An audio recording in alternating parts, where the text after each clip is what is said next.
አሁን አየህ ቄስ ዲበኩሉና ቀሲስ ዘበነ ለማ በታቦት ጉዳይ ዲቤት እየተጠራሩ ነው።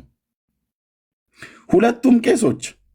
አዎ ይህንን መልእክት ለቀሲስ ዶክተር ዘበነ ለማና ለሊቀ ጠበብት ዘሪሁን ሙላቱ አድርሱልኝ። የብሉይ ኪዳን ታቦትና የሐዲስ ኪዳን ታቦት ልዩነት አለ ወይ እንደሚለው መጀመሪያ የምነግራችሁ በታቦቱ መካከል ልዩነት የለም። ልዩነት አለ። የብሉይ ኪዳን ታቦትና የሐዲስ ኪዳን ታቦት ተብሎ ታቦት በሁለት ይከፈላሉ ወይንም አሁን የኢትዮጵያ ኦርቶዶክስ ተዋሕዶ ቤተክርስቲያን አገልግሎት የምትሰጠው ስርዓት አምልኮ የምትፈጽምበት ታቦት ከብሉይ ኪዳን ታቦት ይለያል ወይ ነው ጥያቄው። አይለይም ነው ቀጥተኛው መልሱ። ቀጥተኛው መልስ ይለያል የሚል ነው። ነገር ግን በብዙ ስለሳታችሁ ኑና እስኪ እናውራ። የሐዲስ ኪዳንና የብሉይ ኪዳን ታቦት አንድ አይነት ነው? ሪሊ አሁን ያንን በየቤተ ክርስቲያኑ የምንገለገልበት ታቦት ምስዋ አይባልም? ጠረጴዛ አይባልም? ባሉ ዶክተር ዘበነ ለማ የብሉይ ኪዳን ታቦትና የአዲስ ኪዳን ታቦት ልዩነት የለውም አንድ ነው ብሎ ሲል ይሄኛው ልዩነት አለው እያለ ነው። ዶክተር ዘሪሁን ሙላቱ ደግሞ ጠረጴዛ የሚባል ነገር የለንም ብሎ ሲል ይሄ እሱ ደግሞ አለን። ዋቢ አድርጎ የሚጠቅሰው ምንድነው? ቅድም አባ ጊዮርጊስ ዘጋስጫ በመጽሐፉ ላይ ጠቀሰው ኩሎሙ የሚባለው ሰዓታት መጽሐፍ ቄስ ዲበኩሉና ቀሲስ ዘበነ ለማ በታቦት ጉዳይ ዲቤት እየተጠራሩ ነው። ሁለቱም ቄሶች። አዎ ሁለቱም ስለሚሸከሙትና ስለሚያወጡት ነገር አያውቁም። አዎ አንደኛው ሌላ ይላል፣ ሌላኛው ሌላ ይላል። አብ ወወልድ ወመንፈስ ቅዱስ አሐዱ አምላክ አሜን። የተወደዳችሁ የልዑል እግዚአብሔር ቤተሰቦች፣ የእናታችን የእመቤታችን የወላዲተ አምላክ የቅድስት ድንግል ማርያም የቃል ኪዳን ልጆች ሰላም እግዚአብሔር ከሁላችን ጋር ይሁን። እንደምንሰነበታችሁ። ይህንን መልእክት ለቀሲስ ዶክተር ዘበነ ለማና ለሊቀ ጠበብት ዘሪሁን ሙላቱ አድርሱልኝ። ከዛ በፊት ቪዲዮ ሰምተን እንመለሳለን። የብሉይ ኪዳን ታቦትና የሐዲስ ኪዳን ታቦት ልዩነት አለ ወይ እንደሚለው መጀመሪያ የምነግራችሁ በታቦቱ መካከል ልዩነት የለም። ልዩነት አለ። የብሉይ ኪዳን ታቦትና የሐዲስ ኪዳን ታቦት ተብሎ ታቦት በሁለት ይከፈላሉ ወይንም አሁን የኢትዮጵያ ኦርቶዶክስ ተዋሕዶ ቤተክርስቲያን አገልግሎት የምትሰጠው ስርዓት አምልኮ የምትፈጽምበት ታቦት ከብሉይ ኪዳን ታቦት ይለያል ወይ ነው ጥያቄው። አይለይም ነው ቀጥተኛው መልሱ። ቀጥተኛው መልስ ይለያል የሚል ነው። ስለዚህ አንዳንድ ሰዎች የብሉይ ኪዳን ታቦት ሌላ ነው፣ የአዲስ ኪዳን ታቦት ሌላ ነው ወደሚለው ምርምር ውስጥ የገባችሁት ሳታውቁትም አንዳንድ ወደ ስህተት ሄዳችሁት በጣም ትልቅ ፈተና በኦርቶዶክስ ላይ ነበር። በግብፃውያን የተነሳ ግብፃውያን የኢትዮጵያ ኦርቶዶክስ ተዋሕዶ ቤተክርስቲያን ቅዳሜን እንዳታከብር ታቦት እንዳይኖራት የሚመጡት በተወሰነ ጊዜ የሚመጡት እነዛ ጳጳሳት ትግል ያደረጉ ነበር። ኢትዮጵያውያን ሊቃውንት አባቶቻችን የጥንት ካህናት ደግሞ እንዴት ተደርጎ እኛ እኮ እንደናንተ ቀድመን ጣዖት አምላኪ አይደለንም፣ እግዚአብሔርን የምናመልክነን ጸጋ ነሳይነ በዲበ ጸጋ ያለው ቅዱስ ዮሐንስ ለእኛ ነው የሚሰራው። ቀድሞ በኦሪት እናመልከዋለን፣ ኋላም አሁን በክርስትና እናመልከዋለን። ይህማ የኛ ህግ ነው አንለውጥም ብለው ይኸው አትርፈው ኖረዋል እንጂ እንደ ግብፅ አሰራር ቢሆን ኖሮ የኢትዮጵያ ቤተክርስቲያን ጠፋ ነበር። መሰዊያ የምንለው ምስዋ የሚባለው መሰዊያው መስቀሉ ነው። ኢትዮጵያ ደግሞ መስቀሉን ከታቦቱ ጋር አስተባብራ ስርዓተ አምልኮ የምትፈጽም ሀገር ናት። የተመረጠች ሀገር ናት። አባ ጊዮርጊስ ዘጋስጫ መጽሐፈ ሰዓታት ላይ ኩሎሙ የሚል የዘዘወትር ዲያቆናት የሚሉት በዜማ የሚሉት የሰዓታት ክፍል አለ። እዛ ላይ እንዲህ የሚል ቃል አለ። እየንተ ሊቃናት ብነ ዲያቆናት ንጹሐን እላቅልሉ ክነፊሆሙ ለተልእኮ ምስጢር በዲበ ዛቲ ጠረጴዛ። በዚች መሰዊያ ላይ የሚስጥር ወገን ለሚሆን ተልእኮ ወይንም አክናፈ ህሊናቸውን የሚያፋጥኑ ንጹሐን ዲያቆናት አሉ ይላል። አማርኛው ሲፈታው ህየንተ ሊቃናት የሚለውን ትቶታል። ህየንተ ሊቃናት የሚለው ህየንተ ሊቃናት ማለት ምን ማለት ነው? ከዲያቆናት በላይ ስልጣን ያላቸው ሊቃናት ካህናት ማለት ነው። የአማርኛ ፍቺ ላይ የለም። ይህንን ምስጢር ያልጠነቀቁ አንዳንድ ሰዎች በዚህ በዛቲ ጠረጴዛ ይላልና ይህ ጠረጴዛ የሚለው እኮ ከታቦት ጋር የሚገናኝ ነው ተብሎ ተምረናል። አሁን አንተ ደግሞ ጠረጴዛ የሚባል ነገር የለም ብለሃል። አዎ ብያለሁ፣ የለም። እንደው እግዚአብሔር አለ። በመጀመሪያ እነዚህ ሁለቱ መምህራን ልብ በሉ። ዶክተር ዘበነ ለማ የብሉይ ኪዳን ታቦትና የአዲስ ኪዳን ታቦት ልዩነት የለውም አንድ ነው ብሎ ሲል ይሄኛው ልዩነት አለው እያለ ነው። ዶክተር ዘሪሁን ሙላቱ ደግሞ ጠረጴዛ የሚባል ነገር የለንም ብሎ ሲል ይሄሱ ደግሞ አለን። ዋቢ አድርጎ የሚጠቅሰው ምንድነው? ቅድም አባ ጊዮርጊስ ዘጋስጫ በመጽሐፉ ላይ የጠቀሰው ኩሎሙ የሚባለው ሰዓታት መጽሐፍ ሰዓታት ላይ ኩሎሙ በሚለው ፓርት ላይ የተጻፈ ነው። ዲያቆናት እኛንን የምንለው እሱን ክፍል የነበረ ማለት ነው። ኦኬ። እና አሁን አየህ ቄስ ዲበኩሉና ቀሲስ ዘበነ ለማ በታቦት ጉዳይ ዲቤት እየተጠራሩ ነው። ሁለቱም ቄሶች አዎ ሁለቱም ስለሚሸከሙትና ስለሚያወጡት ነገር አያውቁም። አዎ አንደኛው ሌላ ይላል፣ ሌላኛው ሌላ ይላል። እንዲህ አይነት ቤተክርስቲያን ናት። ደግሞ ይመጡና አንድ ወጥ የሆነ ትምህርት ቅድስት የሆነች ቤተክርስቲያን የሃይማኖት ሕጸጽ የሌለባት ከጥንት የአባቶቿን አስተምሮት የሐዋርያቱን አስተምሮት ጠንቅቃ ተቀብላ የመጣች ብለው ይላሉ። እሺ የዲቤት ጥሪውን ሊጠራ ነው፣ እንስማው።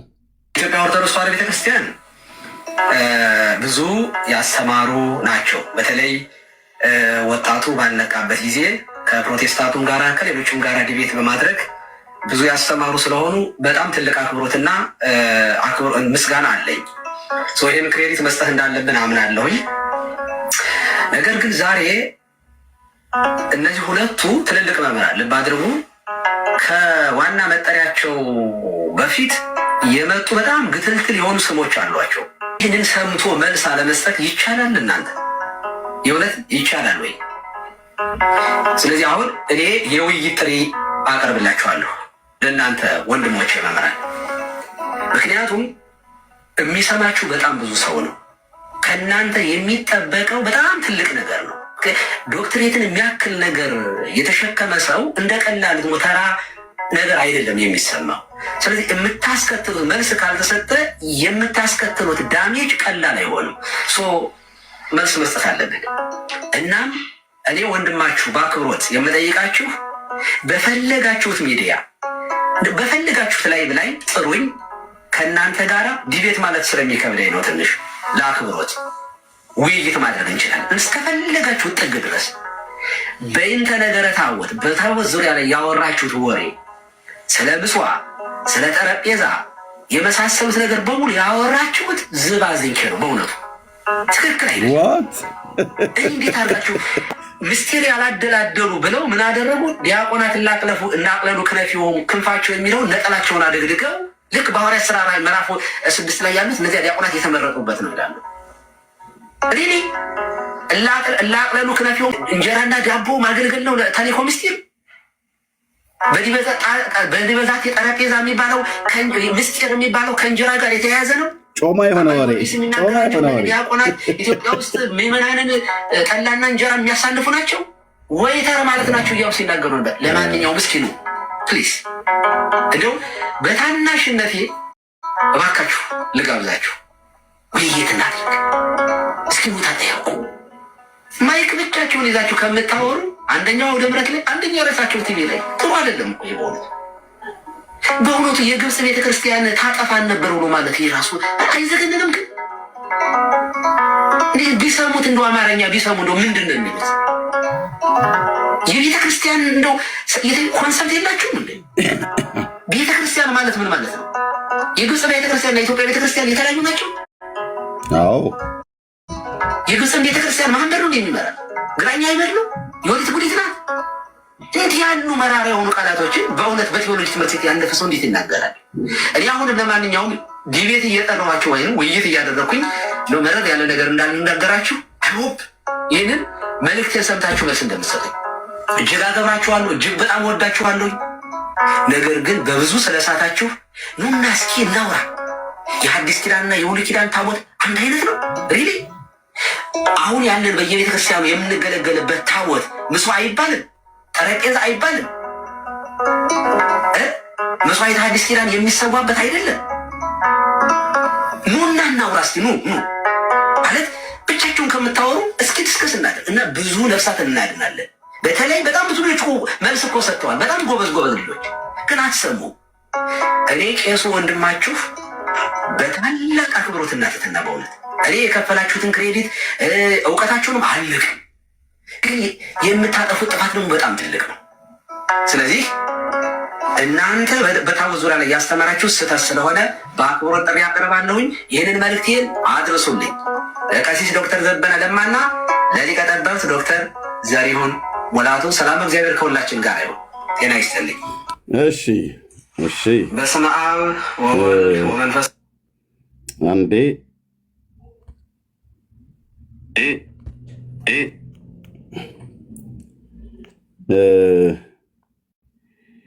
ዲቤት ጠሪው ዲቤት ተጠርተው ነበር እኮ።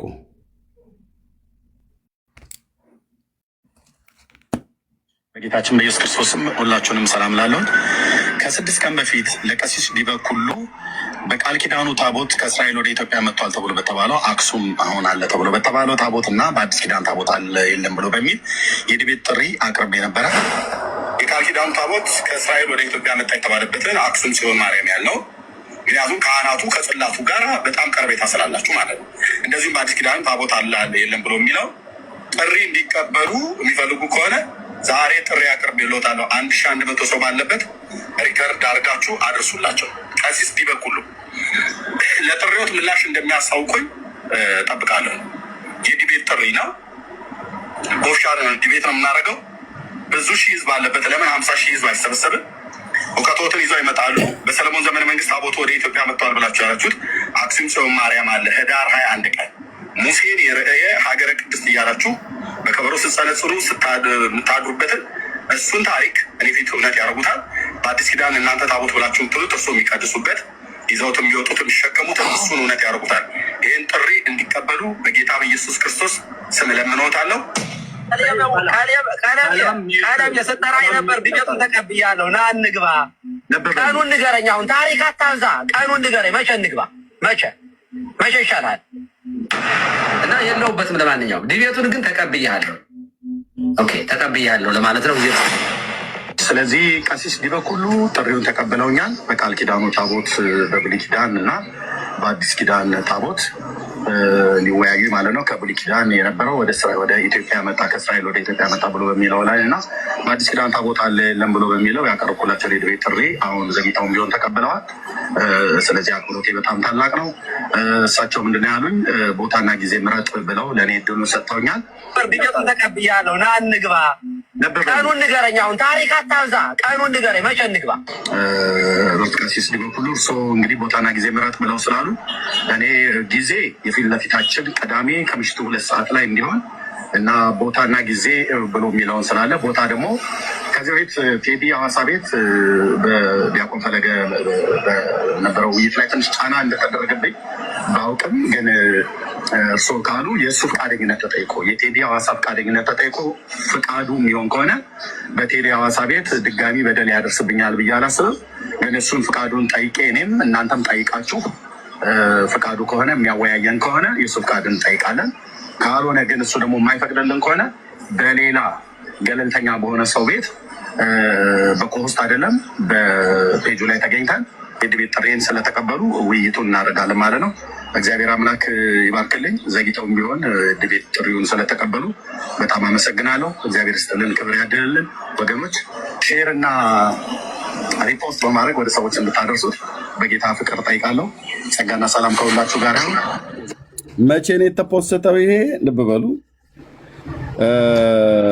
2025 ማለት ነው።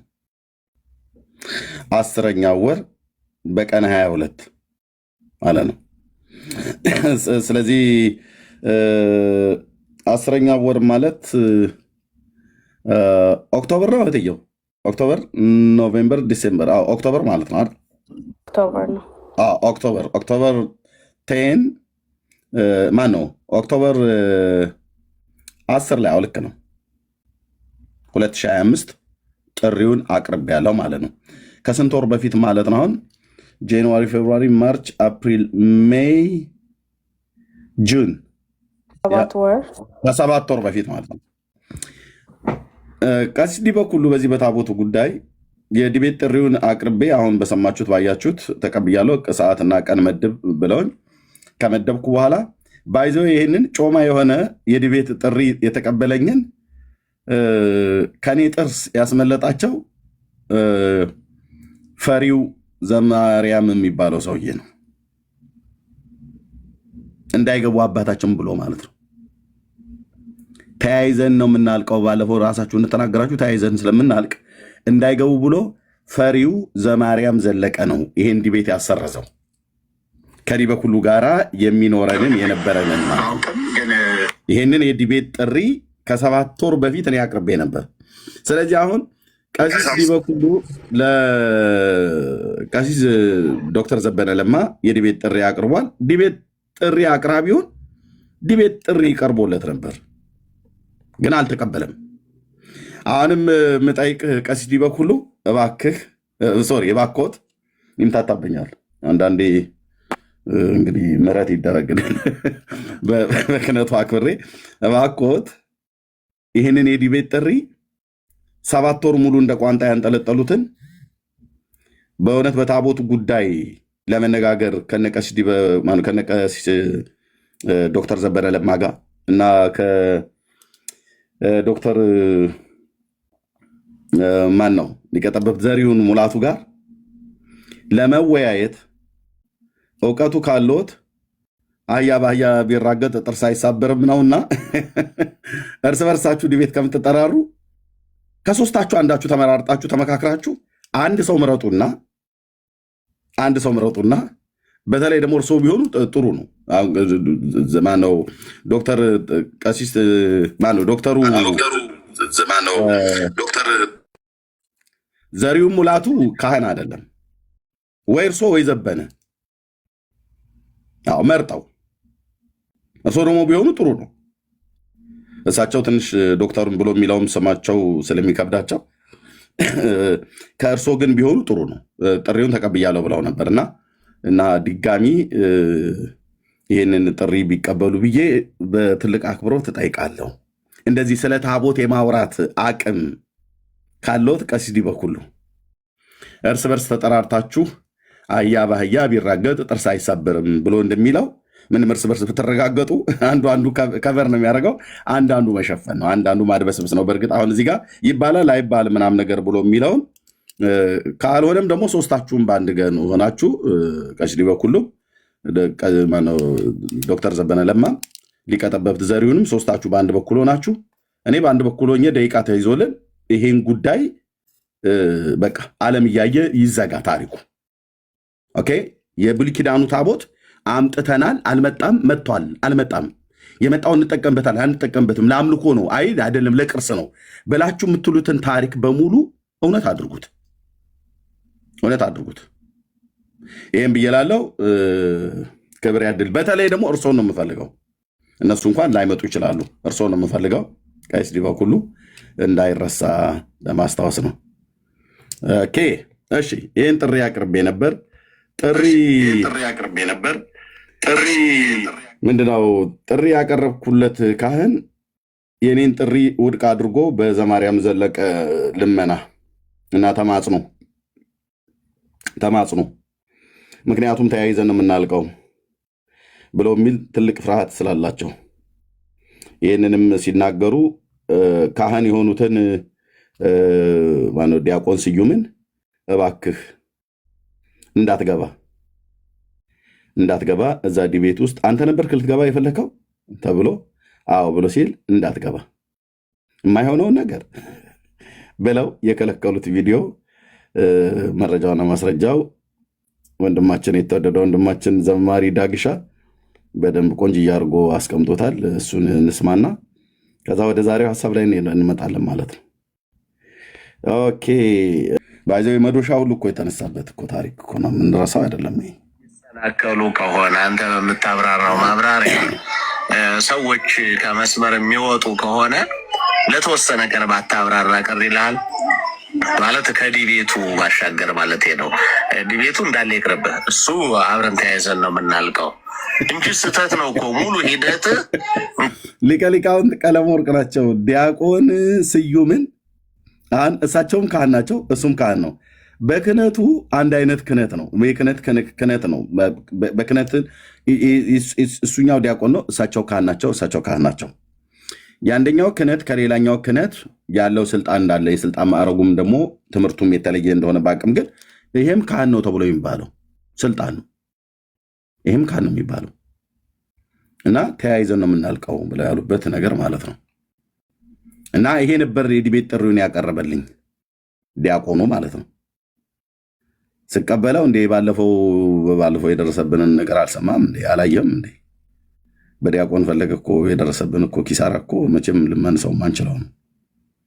ያው ጓዝ ጨርቁን ድንኳኑን ነቅሎ ጠላታችሁ ጥፍት ይበል ከሶሻል ሚዲያ ዓለም ነው የጠፋው። ላባው የተነቀለ ዶሮ መስሎ ወደ ቤት ገብቷል ማለት ነው። ሂዱና የሴት ቅምጥ ብላችሁ ስደቡት ብሎ ሲለን የነበረው ማለት ነው። ይሄኛውን ባለተራ ላባው ይነቀል ነበር። አሁን እኔ እሳቸው ነው የምፈልገው። በመድኃኔዓለም ለምኑልኝ፣ አለማምኑልኝ። በእግር በፈረስ ሄዳችሁ ለምን ካህን ፈለክ በለካል። ስለ ታቦት ከካህን ጋር ነው ማውራት ያለብኝ። ዲያቆን በዲያቆን ወጣቶቹ እንደሚሉት አይነፋም ነው። ይሄ በቃ ሁሌ ዲያቆን ላይ ቸክለ ሁሌ ከዲያቆን ጋር ሁሌ ከምዕመን ጋር አሁን ወደ ካህናቱ ከፍ እንበል እና ይሄ ጥሪ ነበረ የቀረበው። እንደው ሰዎች የሚሰናከሉ ከሆነ አንተ በምታብራራው ማብራሪያ ሰዎች ከመስመር የሚወጡ ከሆነ ለተወሰነ ቀን ባታብራራ ቀር ይልሃል ማለት ከዲቤቱ ባሻገር ማለት ነው።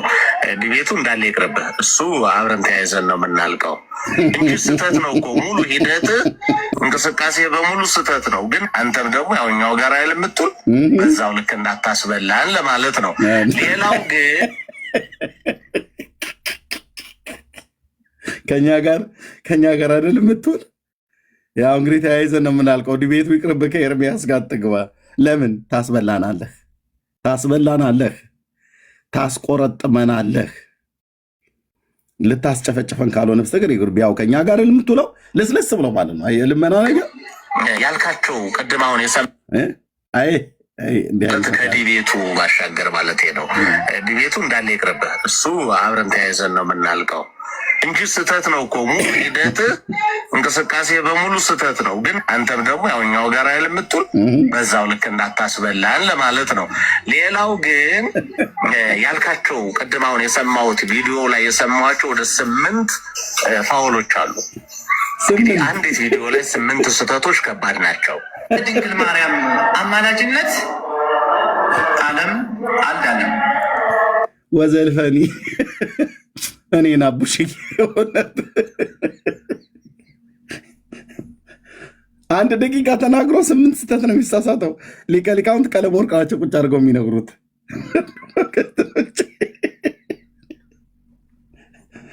ተንሥኡ ለጸሎት እግዚኦ ተሳሃለን እንደማለት እኮ አይቀልም። እዚህ ግን ስንት እድል እኮ መሰለኝ ያመለጠኝ እህትየው። ደግሜ ላለው የድንግል ማርያም አማላጅነት ዓለም አልዳለም። እቺ አስታውሳለሁ፣ ነፍሳቸውን ይማር በረከታቸው ይደርብንና የአንድ አባት ስብከት ናት። ያለወላዲተ አምላክ አማላጅነት ዓለም አይድንም። በቃ ተጨማሪ ስብከት የለቻቸውም። እንወዳቸዋለን፣ መልካም ሰው ነበሩ። እንዲያውም በዝምድናም ሳንጠጋጋ አንቀርም ይመስለኛል። የእሳቸው የግል ስብከት ናት እቺ። በቃ ሄደዋል፣ ይዘዋት ሄደዋል። ፍቅራቸውን ሲገልጡ ኖረዋል። ለአንተ ግን አትሆንም። አሁን በዚህ ዘመን መጻሕፍት ተጽፈው ተገኘ ማለት ነው። አባቱ ተገኘ እንደሚባል ይሄ ንግግር ማን ነው ብለን ነበር። በእውነት እኔም እንደ ድቁናዬ ወደኋላ ዞር ብዬ መልከ ማርያም፣ ውዳሴ ማርያም ላይ በእውነት እንደዚህ አይነት ንግግር አልተማርኩም።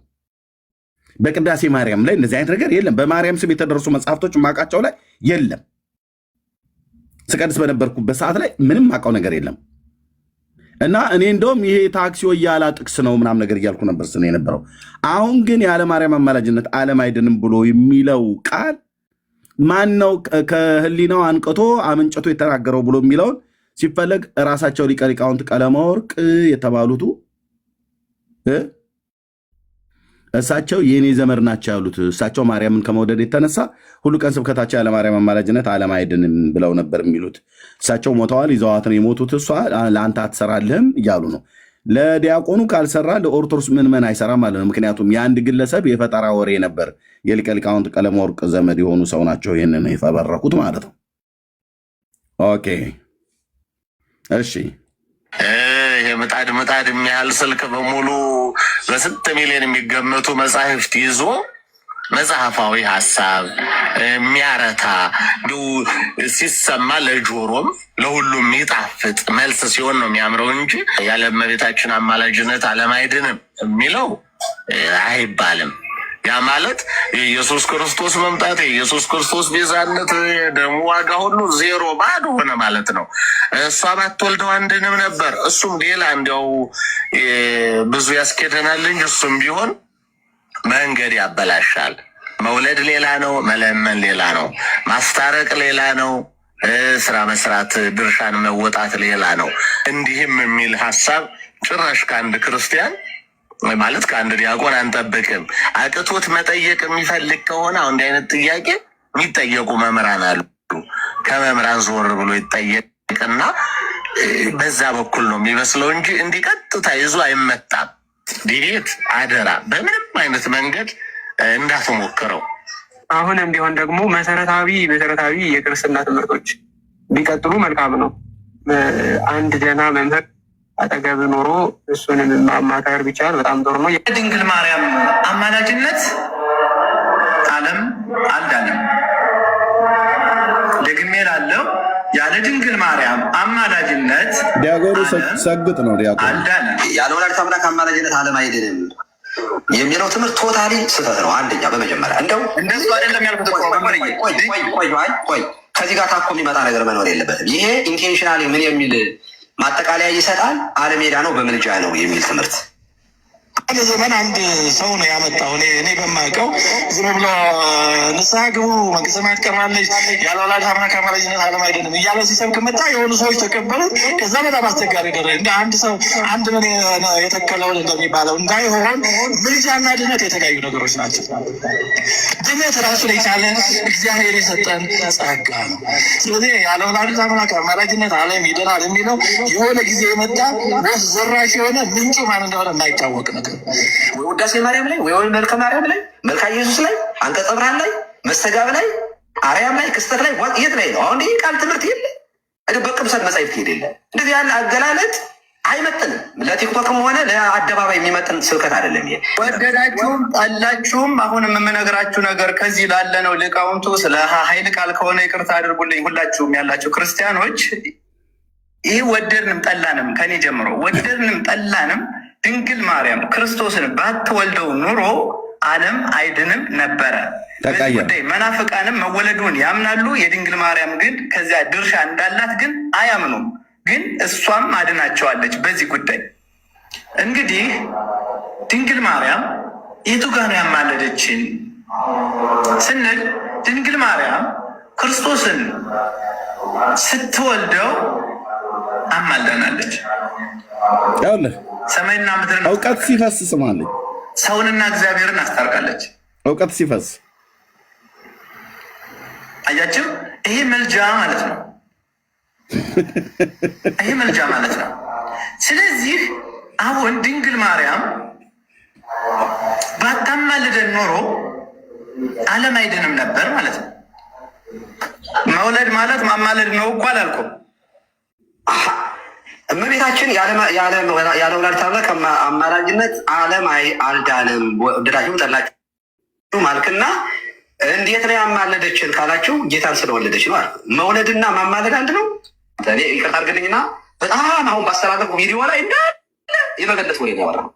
አይጠበቅም ካንተ የመበለት ወሬ ዲቤት እንዳትገባ አደራ። በዚህ አጋጣሚ በጣም ግድ የለህም አብረህ ከኛ ጋር እየተማማር ከአንድ ዓመት ከሁለት ስድብ እኮ አያዙ ገር ላያስፈልግም እያሉ ሲያወሩ የነበሩት ላያስፈልግም ያሉት እርሶ ነው። እኔ እርሶን እንደው ሰዎች የሚሰናከሉ ከሆነ አንተ በምታብራራው ማብራሪያ ሰዎች ከመስመር የሚወጡ ከሆነ ለተወሰነ ቀን ባታብራራ ቅር ይልሃል ማለት ከዲቤቱ ባሻገር ማለት ነው። ዲቤቱ እንዳለ ይቅርብህ። እሱ አብረን ተያይዘን ነው የምናልቀው እንጂ ስህተት ነው እኮ ሙሉ ሂደት እንቅስቃሴ በሙሉ ስህተት ነው። ግን አንተም ደግሞ ያውኛው ጋር አይለምጡን በዛው ልክ እንዳታስበላን ለማለት ነው። ሌላው ግን ያልካቸው ቅድም አሁን የሰማሁት ቪዲዮ ላይ የሰማኋቸው ወደ 8 ፋውሎች አሉ። እንግዲህ አንዲት ቪዲዮ ላይ 8 ስህተቶች ከባድ ናቸው። ድንግል ማርያም አማላጅነት ዓለም አልዳንም። ደግሜ ባይዘው ይሄንን ዲያቆንና ቀሲስ ዲበኩሉን አሁን ዲቤት ጠሪውን ቄስ ከእጄ ያስመለጣቸው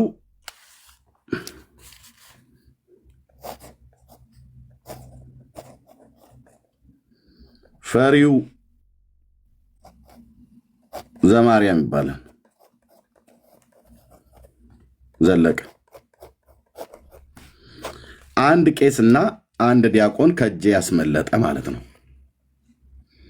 ኦኬ እንደው የደምረውን ብንተው አሁን እሱ ዲያቆን ነው፣ ዘማርያምም ዲያቆን ነው፣ ዲበኩሉ ቄስ ነው።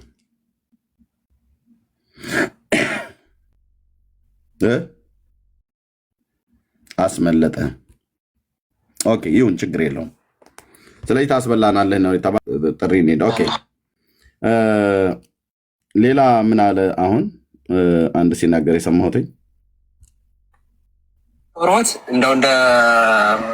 እንደው ፍሬንድሊ በወንድማማችነት እስኪ እናወራ፣ እርስ በርሳችን ብናወራ ጥሩ ነው የሚል ነው የኔ ጥሪ። እንደዚያ ነው እንዲመጡ በጣም እንደሚመጡ ተስፋ አደርጋለሁኝ፣ ወይንም ደግሞ እንደሚጠሩኝ። ያ ካልሆነ ግን እኔ በግሌ ያው በአንድ አይደለም የቆመው ክፍል 4 አንደኛው ክፍል 4 ደርሰዋል። ሌላኛውም በየቦታው እንግዲህ በየአውደ ምሕረቱ እንደዚያ መሰለኝ። ስለዚህ የእውነት ለመናገር ምን እንደሆነ ዓላማው ራሱ ማለት ከትምህርቱ ማለት ወቅት ያልጠበቀና ዝም ብሎ ማለት በሆነ ትምህርታቸው ላይ የሆነ ዊዛውት ኤኒ ኢንቴንሽን በሆነ ነገር ቢያስተምሩት እኔ ምንም አይመስለኝም ነበር። ነገር ግን እዚህ ቲክቶክ ላይ ቅበተ እምነት ላይ የሚሰሩ መምህር በረከት እርስዎም ሌሎችም ወንድሞቻችን ነው የውሃደም ሌሎችም ጭምር የሚሰጡትን መልስ ተሳስታችኋል በሚል ኢንቴንሽን ስለሆነ ነው መልስ እየሰጡ ያሉ ሰዎቹ። እዚህ የምንሰጠውን ትምህርት ተሳስታችኋል፣ እኛ ያልወጠወጥነው ወጥ ይጎረናል አይነት ስለሆነ ነው እንጂ ዝም ብለው ትምህርት ቢያስተምሩ እኔ አልመልስላቸውም፣ ትቻቸው ነበር። እውነት ለመናገር መስማት ሁሉ አቁሜያለሁ። ግን እናርማችሁ እናስተካክላችሁ በሚል ልብ በሉ። ዲበኩሉ አሁን ዶክተር ዘበነንና ዶክተር ዘሪሁን ሙላቱን ዲቤት ጥሪ የጠራው እዚህ ቲክቶክ ላይ መልስ ሰጡ የተባሉ እነዚህ ራሱ በቀሲስ ዲበኩሉ ንግግር የታክሲ ተራ ልጆች በጣም ብዙ ነገር አበላሽተዋል። መምህራኑ እነ ዘበነና እነ ዶክተር ዘሪሁን ሙላቱ አይባልም፣ ጠረጴዛ አይባልም፣ አንቀበልም የእኛ ልጆች ብለው እያሉ ስማቸውን ባይጠሩም እዚህ ቲክታክ ላይ ሶሻል ሚዲያ ላይ የሚነገረው ንግግር ስለሰሙ ማለት ነው። ኦኬ አሁን የእኔ ተማጽኖ ምንድን ነው? እርስ በርስ እየተጠራራችሁ እናንተ እርስ በርስ እየተጠራራችሁ ጠላ መጠጣት፣ ዝክር መጠጣት፣ ዘኬ መብላት ትችላላችሁ እየተጠራራችሁ ማለት ነው። እርስ በርስ ግን በታቦት ጉዳይ ላይ ዲቤት ለመጥራት ቀሲስ ዲበኩሉ ከደፈረ ቀሲስ ዲበኩሉ ምሕረት ይደረግልኝ ዲበኩሉ ከደፈረ በታቦቱ ጉዳይ በስመ አብ ወወልድ ወመንፈስ ቅዱስ እኔ የጠራሁት ጥሪ አለ። አሜን። እኔ የጠራሁት ጥሪ አለ። ቀሲስ ዲበኩሉ ከዛሬ 7 ወር በፊት የጠራሁት ሞኝና ወረቀት የያዘውን አይለቅም ነው የሚባል ተቀምጧል ቪዲዮ። በእግዚአብሔር የቃል ኪዳኑ ታቦት ከእስራኤል ወደ ኢትዮጵያ መምጣትና የአዲስ ኪዳንም ታቦት አንዴ ወይ ደግሞ ጠረጴዛ መክተፊያ መሰዊያ ብላችሁ የምትሉትን አብረን ለምን ጥንቅቅ አድርገ ነው ዓለም እያየ ካሜራ ከፍተን አንድ ደቂቃ ብቻ የሚይዝልን ሰው እኔ ቴዲ ሐዋሳ እግሩ ላይ ወድቃለሁ እሱ ቤት እንዲሆን ማለት ነው። ወይ ደግሞ ሌላም ሙስሊሞችም ሁሉ ሙስሊሞቹን አምጥተው ሙስሊሞቹ ደቂቃ እያዙልን ሙስሊሞቹ ቤት ማለት ነው። ቀሲስዬ በመድኃኔዓለም ይህንን ታሪክ እውነት ያድርጉት። እኔ ጋር እርስ በርስ አህያ ለአህያ ቢራገጥ ጥርስ አይሰበርም ነው። ዘበነና እርሶ ቢጠራሩ ምንድን አሁን ውይይት? በእርግጥ ተለያይታችኋል። ያው ርዕሱ ይሄ ነው። በኦርቶዶክስ ተዋሕዶ ቤተክርስቲያን የአባቶች አምላክ ምስክር ይሁን፣ እናንተ ምስክር ሁኑ። ይሄንን ታሪክ ከቄሶች ኤርሚያስ ፊት ቀርቦ እውነት የሚያደርግ ሰው ካለ ብዬ ጠይቄያለሁ ደጋግሜ። አልመጡም፣ ችግር የለውም። ምን ያሁን ዲበኩሉ ነው የጠራሁት። ከማንም ወጠብሻ ጎረምሳ ጋር አሁን አልታገልም። አሁን ከቄሶቹ ጋር ነው። ስለ ታቦት ከተነሳ እኔ እንደውም እኔ ዲያቆን ስለነበርኩ በቀድሞ እንደው ታቦት አታውቅም ተብሎ ይባላል በቤተክርስቲያኒቱ ስርዓት። ኦኬ ካህኑ ቢመጣ ነው የሚያሳውቀኝ። እንደኔው አይነት ዲያቆን የሆነ ሰው ቢመጣ ምን ያሳውቀኛል? ምንም ሆነ ጥሪውን አቅርቤ ያለው እርስ በርስ ከምትጠራሩ እርስ በርስ ለመጠጥ ለመብል ተጠራሩ። ከኔ ጋር ተጠራሩ። የታቦቱን ጉዳይ ቀሲስ ዲበኩሉ እኔ ጠርቻለሁ ከዛሬ 7 ወር በፊት። ይህን ጥሪ ለእኔ ያድርገውትና በብሉይ ኪዳንና በአዲስ ኪዳን ታቦት ነገርን ከስሩ ውሃን ከጥሩ እንዲሉ ከብሉይ ኪዳን እንጀምራለን። እንዴት እንደመጣ ይተርኩታለን። የፊት መጽሐፍትን ገልጠው በእውነት በግዕዙ በዕብራይስጡ በአማርኛው ሰዋስውን እየሰካኩ በህዝብ ፊት በቃ ጴንጤ ገለባ መሆኑን ያሳያሉ፣ ወይ ደግሞ ገለባ ኦርቶዶክስ መሆኗን እኔ ያሳያለሁ ማለት ነው። መውቂያው በትራችን ወንጌል ነው የሚሆነው፣ ታሪክ ነው የሚሆነው። የታሪክ ጉድ ይመዘዛል። የሚመዙትን ይመዛሉ፣ እኔ ይመዛለሁ። እና በመድኃኔዓለም እርስ በርስ አትጠራሩ። እርስ በርስ ለጸበል ቅመሱ ተጠራሩ። የታቦቱን ጉዳይ ለእኛ ሲመሰጥ አለበት። ኧረ መድኃኔዓለም እና ይህንን ጥሪ እነ ዶክተር ዘበነ ለማ ምናልባት ላይመጡ ይችላሉ። ከመጡም ሰየው እንሰማለን። ታፕ ኮፒሊንግ ሼርን እያደረግን እንሰማለን። እና ቴንኪው የዲቤት ጥሪውን ቄስ የሆነ ወይ ደግሞ ቀሲስ ቴዎድሮስ ቄስ የሆነ በተለይ እዚህ ቲክታክ ላይ የሆነ ወሬ ሲወራ ገስት ልካችሁ ጠላችሁን ጠጥታችሁ መታችሁ የባህረ ነው ወይ ሳለ ነው ወይ ቀበነ ብላችሁ ብትሉት እናንተን ለሞት መድኃኒት ትፈለጋላችሁ። በታቦቱ ጉዳይ ላይ ኤርሚያስ ሊያወራችሁ እፈልጋለሁ። ቄስ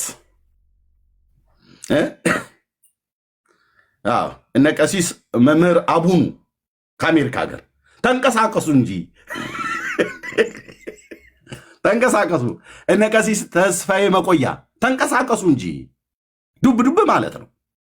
ታቦቱ አለን ብላችሁ 3000 ዓመት ሙሉ የዋሻችሁት እውነት መሆኑና አለመሆኑ በእውነት በዚህ ትውልድ ፊት ልታሳዩ ይገባል እያልን ነው። አማርኛ አይሰማም እንዴ? ይሰማል እኮ አይደል? አዎ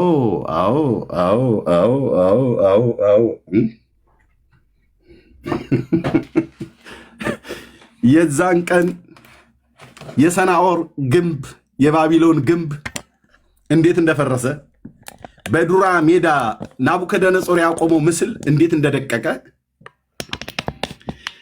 የማ ትምህርት እንደሚደቃ ነበር። አንተ መንፈሴ እንደ ናሚስ ልጅ እንደ እዩን የቸኮለብኝ ወደ ኢዝራኤል ለበቀል ሄደኩ ይላል አይደል? አዎ በነቢዩ በባሪያው በነቢዩ በኤልያስ አፍ የተነገረውን የትንቢት ቃል ይፈጽም ይህንን በቫርኒሽ የተለቀለቀ ጣውላ አለኝ። መጠረጴዛ ይባላል አይባልም? መክተፊያ ነው ይባላል ነው መሰዊያ ነው። በዲህ በጠረጴዛ ይባላል አይባልም? እሱን እኔ ጋር መተህ ጠረጴዛ ይባላል፣ መክተፊያ ይባላል፣ መደርደሪያ ይባላል። እሱን ታረጋግጣለህ ማለት ነው በመረጃ። እንዲህ ናትና የሥላሴ ባሪያ በመረጃ ፈክር ፈክር አለኝ። አንተዬ በመረጃ ታረጋግጠዋለህ።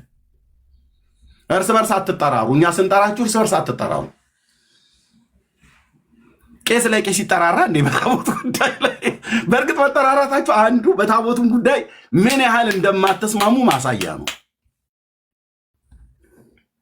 ግልጽ አይደለም እንዴ?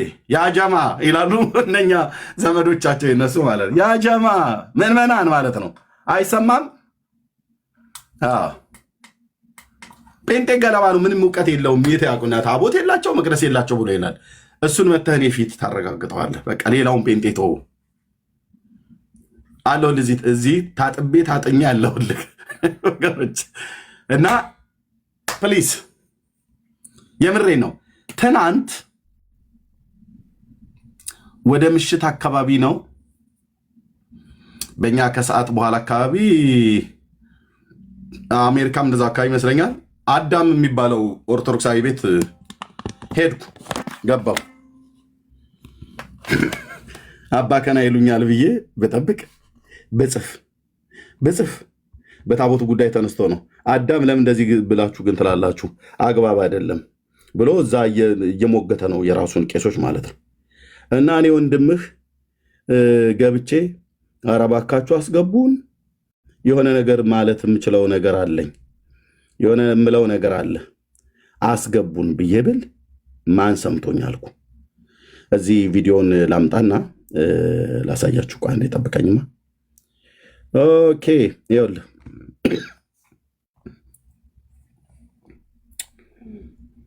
ይሄ ስላለ ካህናት ብቻ የሚያውቁት አለ፣ ምዕመናን የሚያውቁት አለ፣ ማያውቁት።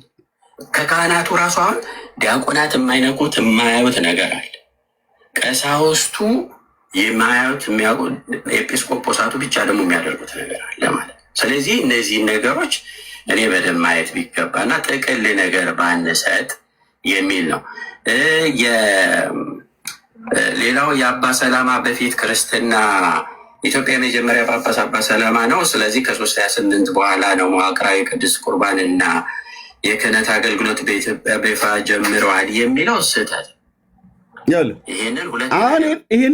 ይህንን ኤርሚያስ ፊት እኚህ ጌታውን የሚባሉ ሰውዬ ተንቀሽቅሸው ቢናገሩ ወይ ሌላ ሰው ተንቀሽቅሸው ቢናገር ምን አለበት? አሁን ክርስትና ከአቡነ ሰላማ በፊት ኢትዮጵያ ውስጥ አለ ብሎ የሚል የተንቀሸቀሸ አንድ ኦርቶዶክሳዊ ቢመጣ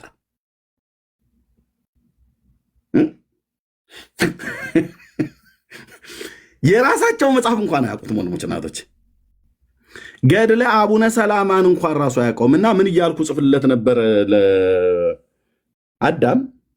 ይኸው እዚህ ጋር ነው፣ እያዩኝ ነው፣ ተሰብስበዋል። ዲያቆንዬ እኔታ እየተባባሉ ማለት ነው። እና ገባሁ። አዳም እየሾፈ ነው፣ እያየ ነው። ቪዲዮም አለ፣ በኋላ ሳያቸዋለሁ። እዚህ ጋር ምን አልኳቸው? አንድ ሰው ምረጡና እኔ ገባለሁ አልኳቸው። ግባ አላሉኝም። እያዩኝ ነው። እታች አንድ ሰው እየጻፈ እያየን ነው። ሰው የሰራው መቅደስ የለም ብሎ ሁሉ እያጣጣለ ነው ምናምን ብሎ ስሜን ላልመጥራት ፈለገ። ባይዘዌ ስሙን ከጠራሁት አስታውቀዋለሁ ብሎ ነው። ባዩ የሰውዬ ነው፣ ዓለም የማያውቀው ሰው ማለት ነው። ኤርሚያስ ግን ከፈለግ ዓለም ነው የሚያውቀኝ። ኦርቶዶክስም ካቶሊኩም አማርኛ ቋንቋ መናገር የሚችል ሰው በሙሉ ያውቀኛል። እንደው ኤርሚያስ ስሙን በመጥራት አናስተዋውቀውም ብሎ በሚል ሞኝ ፈሊጥ ማለት ነው። እኔ ያለው አንድ ሰው ምረጡና እኔ ገባለሁ አልኩ። እኔ አንቺ ወንድም ዝም አይተው እንዳላዩ። ከዛ በውስጥ እናድርገው አሉ። በውስጥ እኔ ሲያዩ በውስጥ እናድርገው፣ ይህንን ነገር እባክህ በውስጥ እናድርገው፣ በውስጥ እናውራ ብሎ ሲሉ እኔ ምን አልኳቸው? ለምን በውስጥ በአደባባይ ለምን አታወሩም? አንድ ሰው ምረጡና እውነት ካላችሁ ከኔ ጋር ያውራ አልኩ። ኮሜንቴ ይነበባል፣ ግን አባከና ያለኝ የለም። ማንም ደፍሮ ግባ እስቲ ኤርሚያስ ወንድማችን፣ እሺ ያለ ወንድማችን እንኳን ይቅር ግባ እስኪ ምን ልትለው አንተ መናፍቅም ብለው ቢሉኝ እኔ ችግር የለብኝም። ሜዳውን የምፈልገው እና ከዛ ኦኬ፣ ከዚህ ከሁለቱ ላይ ነው ያለው። ከኔ ጋር ለምን አታወሩም ብዬ ካልኩ በኋላ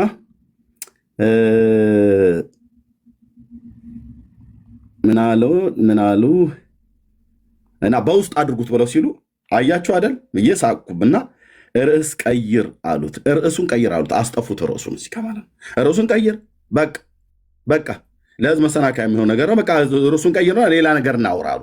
እኔን ሲያዊ ማለት ነው። አያችሁ አይደል ብዬ ሳቅኩና ርዕስ ቀይር አሉት። ለምን ከኔ ጋር አታወሩም? የኔ ተማጽኖ ነው።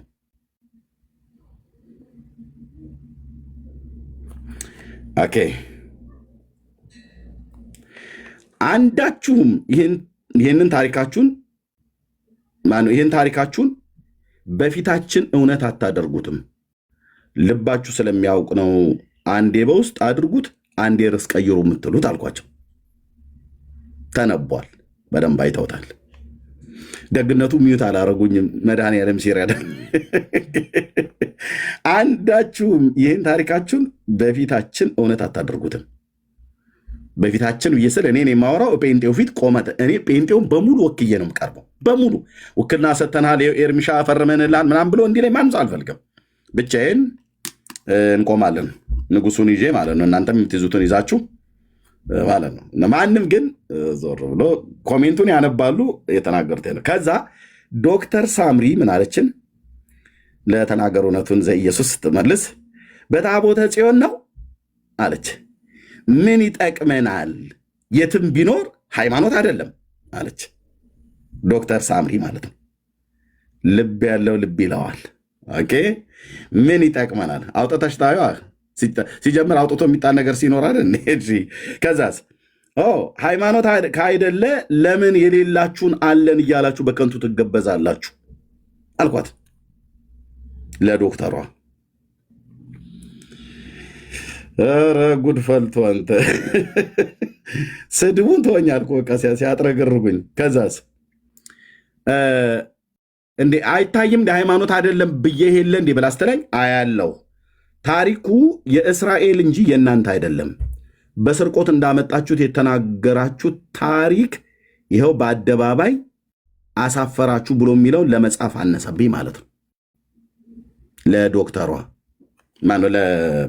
ለዚህ እግዚአብሔር እረኛዬ ነው ብሎ ለሚለው ማለት ነው። ኮሜንቴን ማለት ነው አይታችሁኛል እኮ ግን አስገብታችሁኝ አንድ ሰው መርጣችሁ ለመነጋገር አትደፍሩም። ለምን? የዘመናት ጉዳችሁ ይዘከዘካል። 4 ነጥብ። እንዲህ ነው የኢየሱስ ባሪያ ብራዘር፣ ይዘከዘካል። አይታችሁኛል። ኮሜንቴን እያነበቡት እያጣጣሙት አይተዋል፣ ግን አያስገቡም። ከዛስ ምን አልኳቸው? ርዕሱን ቀይር አሉት። እነዚህ ሁሉ ገቡ። ቀይር አንሳ አሉት ርዕሱን። ይሄኛውን ርዕስ አስነሱት ማለት ነው። ይኸው እዚህ ጋር የብሉይ ኪዳን ታቦት አለን ብለው ነበር ያሉት። አንሳው፣ ቀይረው፣ አንሳው፣ በሌላ ይቀየር፣ አንሳው፣ ታስበላናለህ አይነት ነገር ነው። ያ መጋኛ የሆነ ልጅ መጥቷል ብለው ሊሉ ይችላሉ። የፈለገውን በል። ከዛስ ምን አልኳቸው? በሉ እርስ በርሳችሁ አንጎራጉሩ፣ ሰላም ሁን አዳምሻ አልኩት።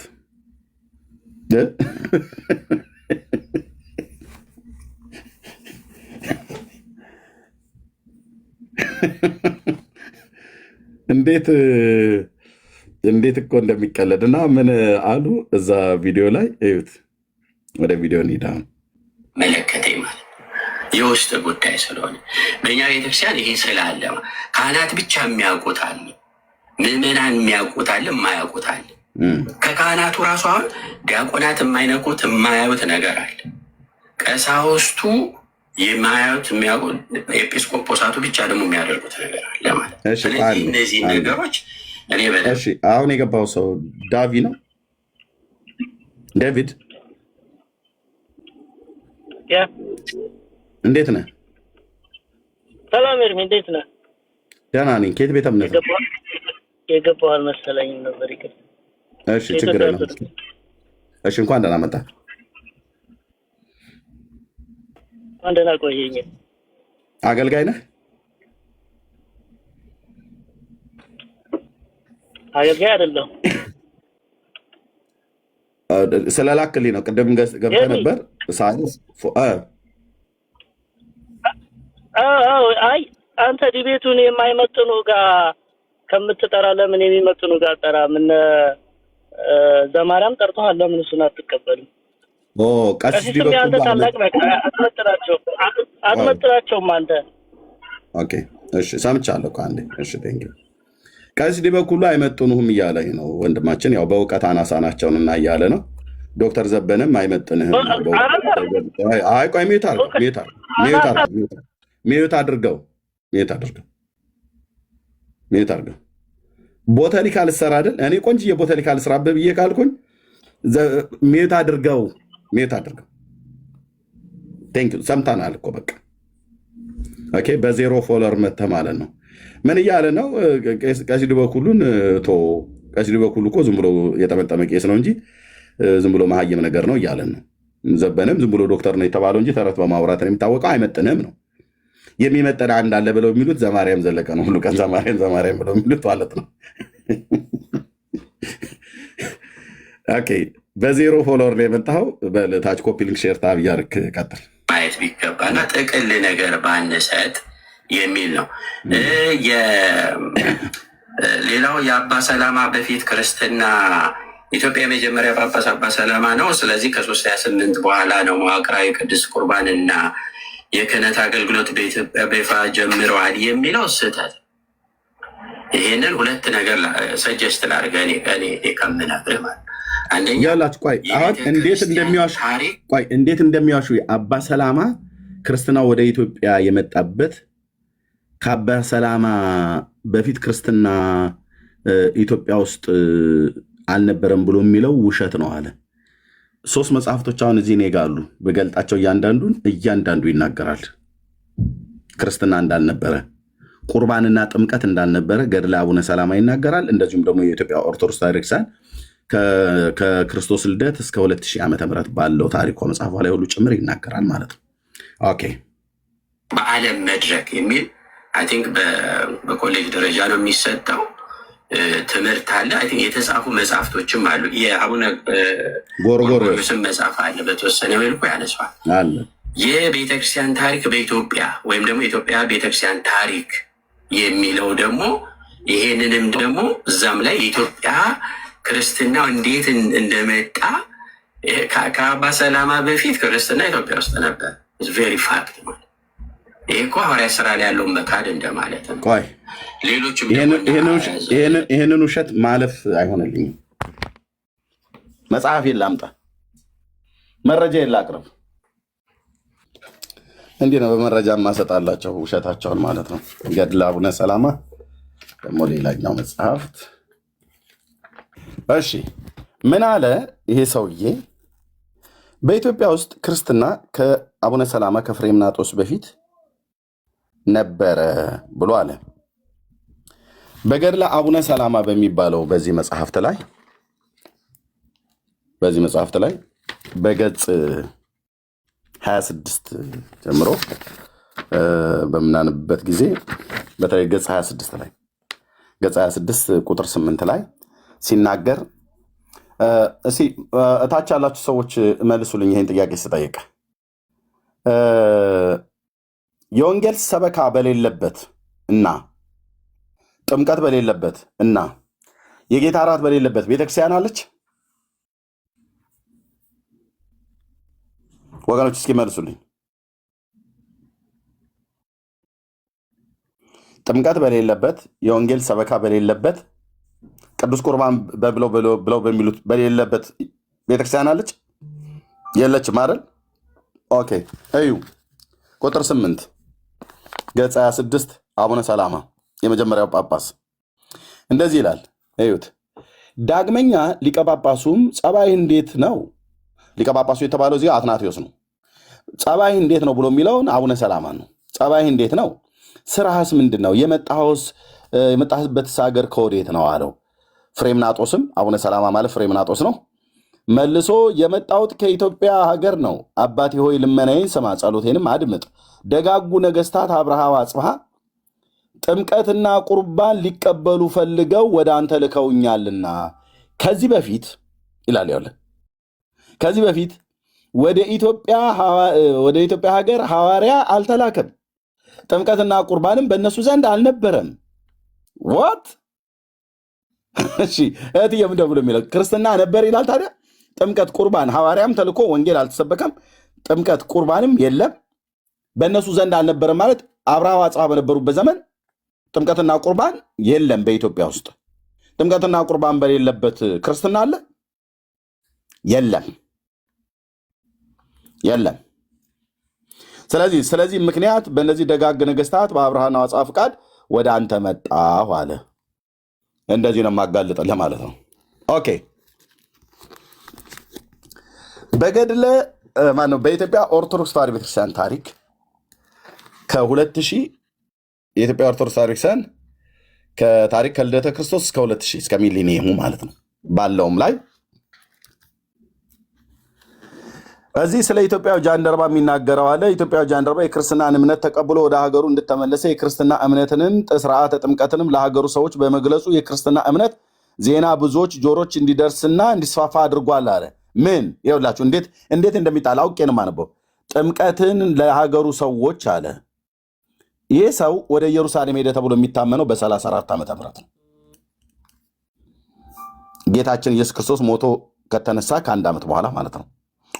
ወደ ኢትዮጵያ ሲመጣ ጥምቀትን ይዞ መጥቷል ማለት ነው። አዎ ታዲያ አብርሃና ወአጽብሃ ወንድማማቾቹ ለምን አልተጠመቁ? በዚህም ምክንያት በኢትዮጵያ የክርስትና እምነት ታሪክ የሚጀምረው ከዚያን ጊዜ ነው ይላል። ይሄኛውስ በፍጹም የለም በፍሬምናጦስ ዘመን ነው ይላል። ይሄም የኦርቶዶክስ ነው፣ ይሄም የኦርቶዶክስ ነው። እዚህ የጻፈችውን እዚህ ትኮንነዋለች፣ እዚህ የኮንነችውን እዚህ ትጽፈዋለች፣ እዚህ ጋር የጻፈችውን እዚህ ጋር ታፈርሰዋለች። ኦኬ ይጎ እኔ ምንም ልረዳችሁ አልችልም ወንድሞቼ ናቶቼ። ይነበብልሃል ጥርስ ከምላሱ እያወጣ። ኦኬ ከዚህም በላይ እንደተተረከው የክርስትና እምነት ወደ ኢትዮጵያ የገባው የመጀመሪያ መቶ ክፍለ ዘመን በ34 ዓመተ ምህረት ቢሆንም ቤተ ክርስቲያኒቱ በመንበረ ጵጵስና ደረጃ ተደራጅቶ ተልኳን ለማከናወን የበቃችው ግን በኋላ በአራተኛው መቶ ክፍለ ዘመን ነው ይላል። 400 ዓመት ሙሉ ቤተ ክርስቲያኒቱ አለች ብለው በውሸት ዋሹ። ጳጳስ የሌላት፣ ካህን የሌላት፣ ወንጌል ስብከት የሌላት፣ ጥምቀት የማታጠምቅ፣ ቅዱስ ቁርባን የማታቆርብ ግን ቤተክርስቲያን አለች ይላሉ። ወንድሞች ናቶቼ ውሸት። ኦርቶዶክስ በ34 ዓመተ ምህረት አልተመሰረተችም። ኦኬ ፍሬምናጦስን ይዝላችኋለን በግርድም ደግሞ ማለት ነው። በአራተኛው መቶ ክፍለ ዘመን ነው አለ። በቃ ታዲያ ዘጋናም ጀምረው ፍሬምናጦስ ላይ አቡነ ሰላማ ባይዞ የእኚህ ጳጳስ ከንፈራቸውን ተስመው ነው ጳጳሱን ከንፈሩን ስመው ነው ጵጵስና የሰጡት። እንዲህ አይነት ሹመት ነበር የነበረው ድሮ። አሁን ነው በመስቀል የሚበራረኩት እንጂ ያኔ ከንፈር ለከንፈር ነው፣ ወንድ ለወንድ ከንፈር ለከንፈር ተሳስሞ ነው ጵጵስና የሚሰጠው። ማን ያለው? መጽሐፉ እገልጠው። አንድ ሰው ብቻ ነው ለሞት መድኃኒት የሚፈለገው። አንድ ሰው ገብቶ ሊያወራ የሚችል ውሸታም ኤርሚያስ አንተ ሁሉ ቀን መዋሸት አይደብርም ብሎ የሚል ሰው ማለት እንደሱ አይነት ሲመጣ እገልጠዋለሁ። ከንፈር ለከንፈር ቅዱስ አትናቴዎስ የአቡነ ሰላማ ከሳቴ ብርሃን ፍሬምናጦስን ከንፈሩን ይዞ መጠመጠው እና ከንፈሩን አስሞ ነው ጵጵስና የተቀበለው። ማ ፍሬምናጦስ። ባለፈው የሰዋስወ ብርሃን መንፈሳዊ ኮሌጅ አስተማሪ የተባለ የቴዎሎጂ አስተማሪ የተባለው መጥቶ ከልጆቼ ከራሴ ጀምሮ እሱን መጽሐፍ ካነበብከው እመቤቴ ሊትሰንጥቀ ትድፋት ታጥረግርግ እያለኝ የእርግማን ውርጅብኝ ከፍቻ ያነበብኩታ የእሱ እመቤቴ ብሎ የሚላት እርግማኑ ምኔ ላይ አይሰራም። ለምን አታንብብ ነው ኤርሚያስ፣ አታንብብ። ለምን ታነባለህ? ያነበብከውን ደግሞ ለራስህ ለምን አትይዝም? ለምን አደባባይ ላይ ታሰጣብናለህ ነው። እሺ ነበባል። እርሱም ፍሬምናጦስ ማለት ነው።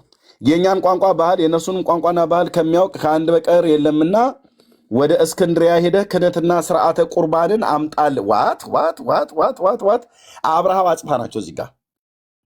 አብርሃ ወአጽብሃ የሚባሉቱ የአክሱም ዳይናስቲ ማለት ነው፣ የአክሱም ኪንግደም ይመሩ የነበሩት ወንድማማቾቹ ያኔ ኢትዮጵያን የሚመሩት እነሱ ስለነበሩ ከዛ ምን አሉት ፍሬምናጦስን የእኛን ቋንቋና የኢትዮጵያን ማለት ነው ባህል እንደዚሁም የነሱን ቋንቋ የግብፃውያን እንደዚሁም ባህልንም የሚያውቅ ከአንተ በቀር ሌላ የለምና ይሄ ፍሬምናጦስ የተባለው ሰው የኢትዮጵያን ቋንቋ ባህሏንም ያውቃል፣ የግብፃውያንን ባህልና ቋንቋ ያውቃል።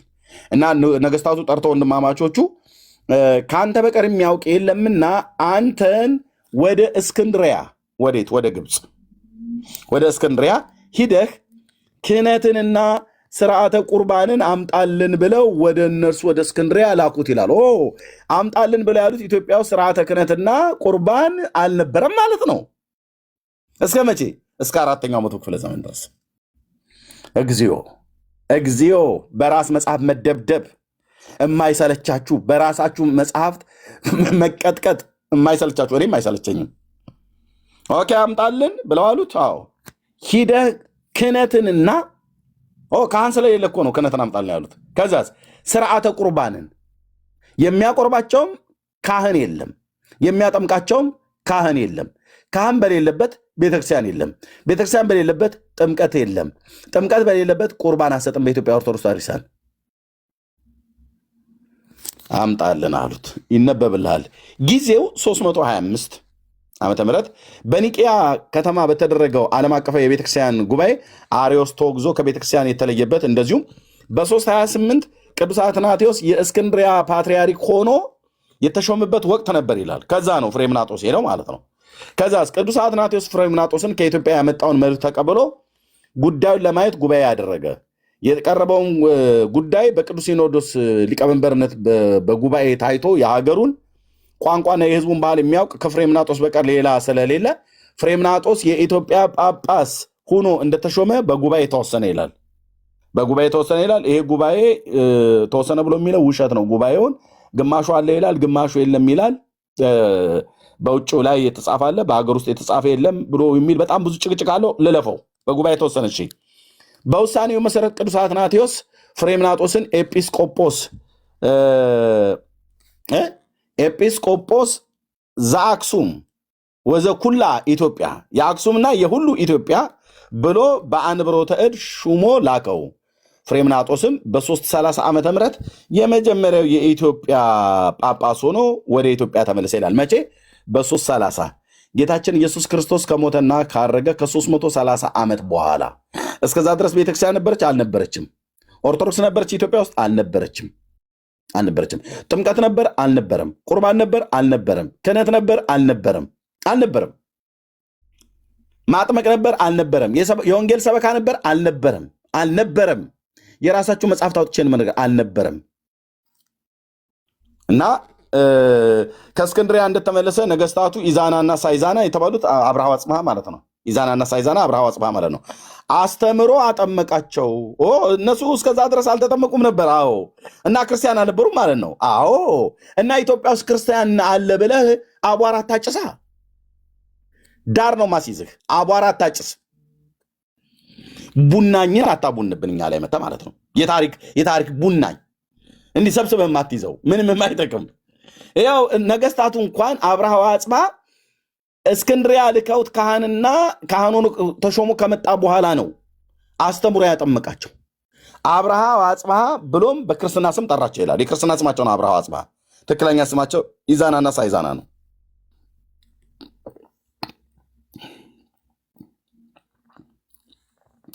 ከዛስ ከዚህም መንበር ጵጵስናውን በአክሱም አድርጎ ሐዋርያዊ ተልኮን በማስፋፋት የክህነትና የቁርባንን ስርዓት በመፈጸም ጀመረ።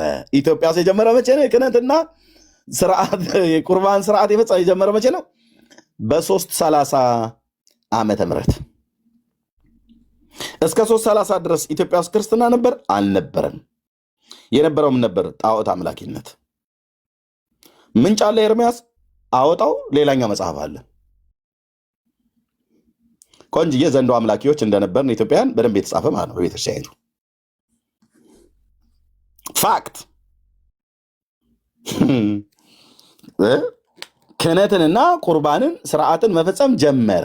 የጀመረው መቼ ነው? በ330።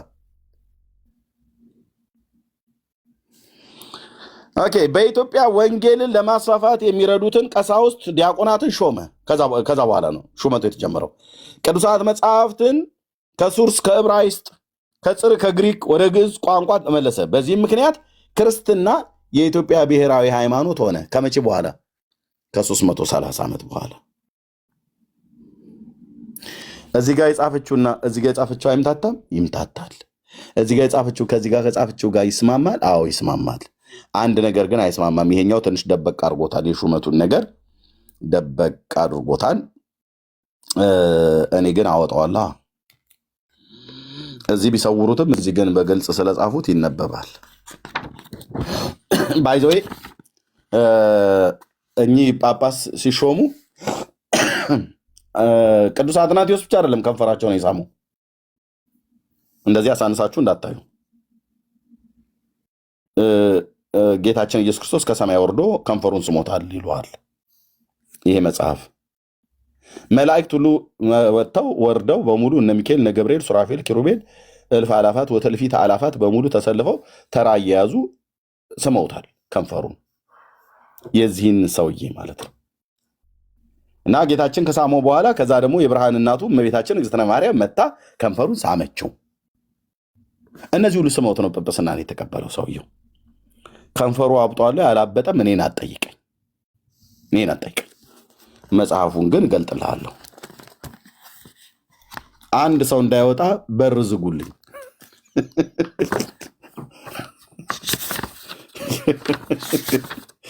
በር ዝጉ።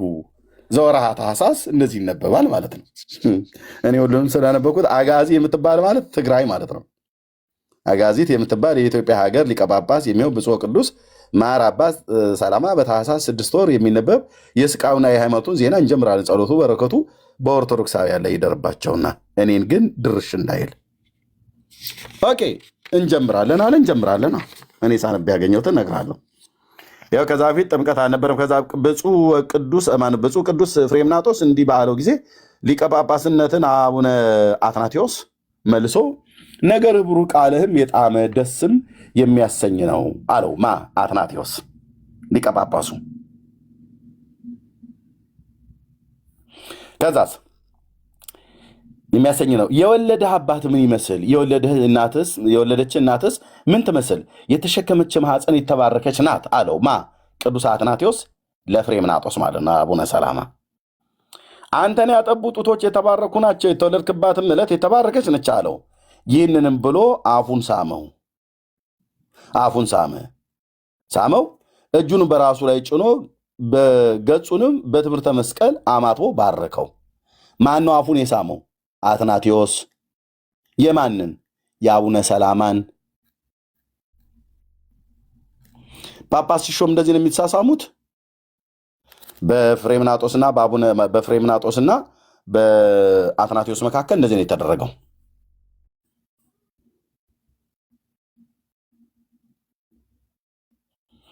አፍ ሲሳም ከንፈር ላይ ነው የሚሳመው። አዎ ከንፈር የአፍ ክፍል ነው አይደለም?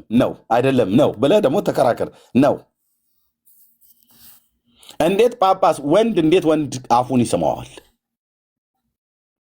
ጵጵስና ሹመት ሲሾሙ እየተሳሳሙ ነው ማለት ነው።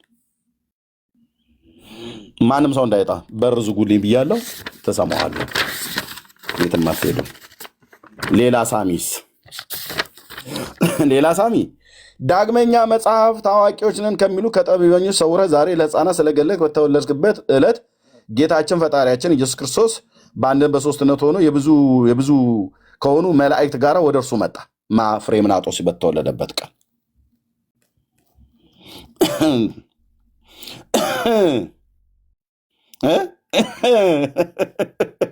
ወደ እሱ መጣ።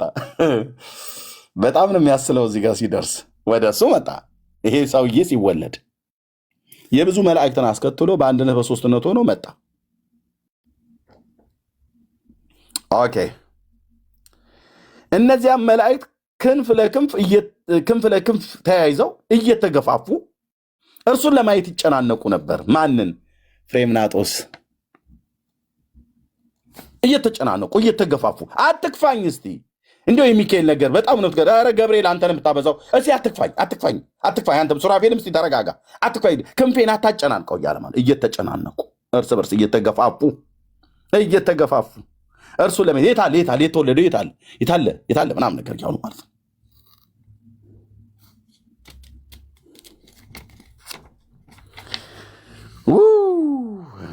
ነበር። ጨናነቁ ይገፋፉ ነበር። እጅግም ወደዱት። መላእክቱ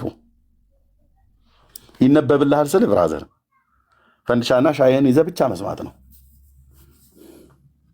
ከዛስ እጅግም ወደዱት፣ እቅፍ አድርገውም የሕፃኑን አፉን ሳሙት። መላእክቱ እልል በሉ ወገኖቻችን ነው እኮ ብለው የሚሏቸው እዛ እያነበቡለት ማለት ነው። አላችሁ በህይወት ኦርቶዶክሳውያን ወገኖች እዚህ እየሰማችሁ ያላችሁ ማለት ነው አሉ። ከበስተኋላ ቢሃይንድ ባይ ተደብቀ የምትሰማ ሁሉ መላእክት ከሰማይ እንዳለ እየተገፋፉ ክንፍ ለክንፍ ተያይዘው እየተጨናንቁ አትክፋኝ፣ አንተ የገፋኝ፣ አንተን የገፋኝ እየተባባሉ አቡነ ሰላማ በተወለደ ዕለት ጌታችን መድኃኒታችን ኢየሱስ ክርስቶስ በአንድነትና በሶስትነት ሆኖ የብዙ መላእክትን ጋር ከእሱ ጋር አስከትሎ መጣ። መላእክቱም ሲመጡ ያው ሕፃኑን ወደዱት። እኔ የለሁበትም፣ የትም መሄጃ የለሽም ሊሊኪያ አንድ ሰው እንዳይወጣ ጸጥ ምጭጭ ብለን እንደምንሰማው ይሄ የሀገራችን ጉድ ነው።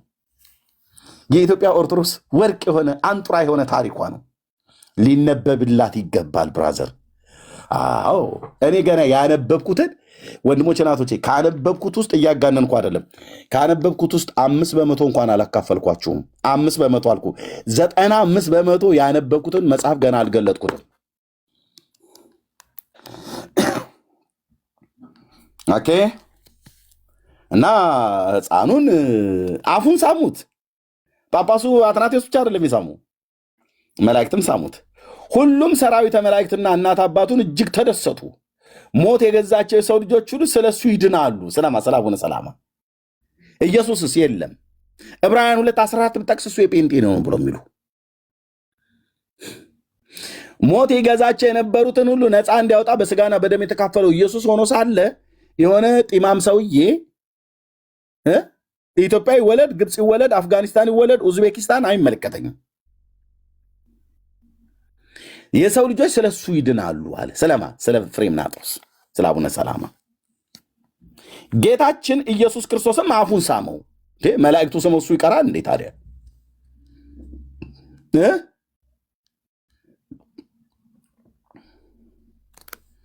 አቤት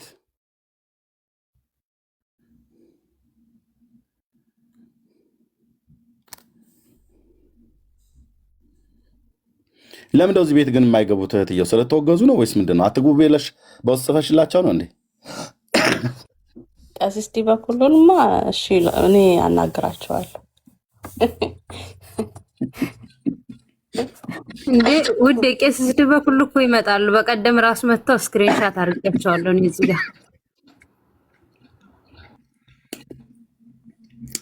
መጽሐፋቸው እንደዚህ ሁሌ ነው የሚመጡት እኮ ሁሌ ያሉ እዚህ ቤት በዋናው አካውንታቸው ነው የሚቀመጡት። ደግሞ ይመጣሉ ሁሌ።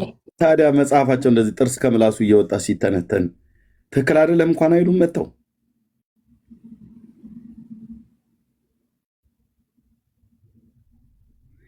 እሺ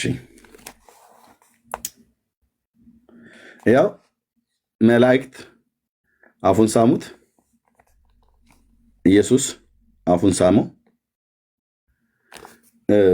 ያው ገጹን ስለጻፍኩት ገጽ 27 እና ገጽ 90 ላይ እንሄዳለን። ገጽ 27 እንገልጣለን።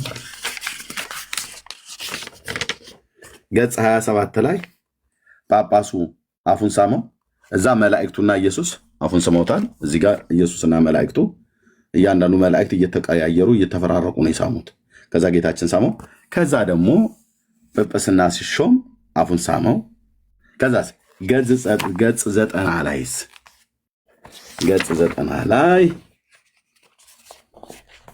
የሁሉ መባረኪያ ነች ብለው የሚሏት በዚህችም ዕለት አምላክን የወለደች በሁለት ወገን ድንግል የሆነች ቅድስት እመቤታችን ማርያም ከአእላፍት መላእክት ጋር ከ12ቱ ነቢያት ከ15ቱ ነቢያትና ከ12ቱን ሐዋርያት ሁሉ ጻድቃና ሰማዕታት ጋር መጥታ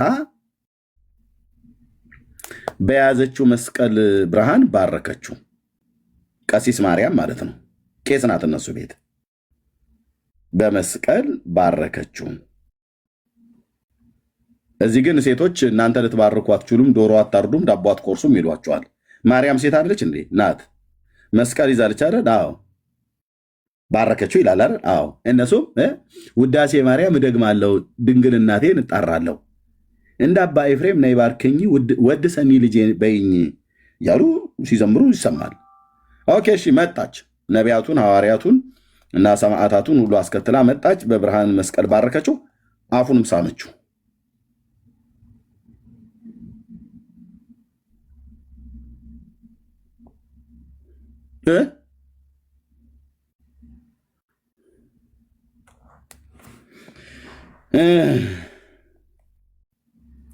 ኦኬ እሺ የሆነ ነገር ልናገር ነበር። ኦኬ እንዴት ነው ነገሩ? ኦኬ ታቦቱ በሰለሞን ዘመነ መንግስት ወደ ኢትዮጵያ መጣ ብለው ይሉናል። ሌላኛው ውሸት ማለት ነው። ይሄ መሳሳሙን ተው፣ የእውነትን የሚሆን መጣችና ታቦተ ጽዮን በሰለሞን ዘመነ መንግስት መጣ፣ በአክሱም ጽዮን ኖረች ይላሉ።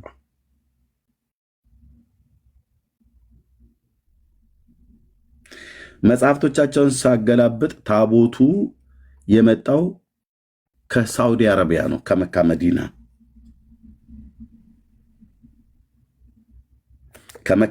መካ መዲና ሳውዲ አረቢያ ነው የሚኖረው። ታቦቱ የመጣው ከዛ ነው ይላል አንደኛው መጽሐፍት። ሌላኛው መጽሐፍት ደግሞ አሁን ይሄው ማለት ነው ከግብፅ ነው የመጣ ይላል። ሌላኛው መጽሐፍ ደግሞ ከእስራኤል ነው የመጣ ይላል። ታቦቱ ከግብፅም ከእስራኤልም ከሳውዲ አረቢያ መጥቶ ይላል። ከግብፅ መጣ ብሎ የሚለውን ይኸው እዚህ ጋር አስቀድሞ በአዛጦን ሰዎች በዳጎና በአጵሎን በድራሚስ በአስራቢስም ላይ ኃይልን ያደረገች የእናታችን ጽዮን አሏት። ይሄ ዳጎን የተባለው አንደኛ ሳሙኤል መጽሐፍ ምዕራፍ 5 ላይ ያለው ማለት ነው። የጌታን ቃል ኪዳኑን ታቦት ወስዶ በዳጎን ቤት አኖሩት ብሎ የሚለው ኦኬ። እነዚህ የአዛጦን ጣዖታት ናቸው ብለው ነው የሚሏቸው። እነሱ ጣዖትን ስለሚያውቁ ጣዖት አምላኪ ጣዖትን ስለሚያምልክ ዳጎንን ብቻ ቃለው እነኝህን ሰዎችን ግን እነኝህን ጣዖታት ግን ስማቸውን አላውቅም። የሚያውቅ ወቅ እኔ ኢየሱስን የማውቀው። እሺ ኃይልን አደረገች እናታችን ጽዮን። ዛሬ እቺ ማለት እናታችን ጽዮን ናት። ዛሬም በእነሱ ፊት ታላቅ ኃይልን ድንቅን ተአምራትን አደረገች። እናታችን ቅድስት ጽዮን ያነሷት ዘንድ መንበሯንም ጋር ከደብተራ ብርሃን ተነስታ ሄደች። ወጥታም ሳይሸከሟት አስቀድማ ራሷንም በራሷ ተሸክማ በክብርና በምስጋና አብርሃዋ አጽብሃ ወደ አሰሩላት ቤተ መቅደስ ተገኘች ይላል። ማን ያመጣት? አቡነ ሰላማ። መቼ? በ300 ዓመት አለ። ታቦቱ መቼ ነው መጣ ብለው የሚሉን በሰለሞን ዘመነ መንግስት በአቡነ ሰላማና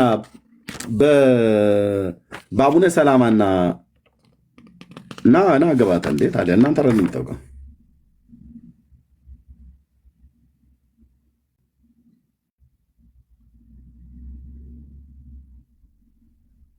ኦኬ። እንግዳው እንደዛ አሁን ተቀመጡ። እሺ ታብ ኮፒንግ ሼር እያደረክ ስማ።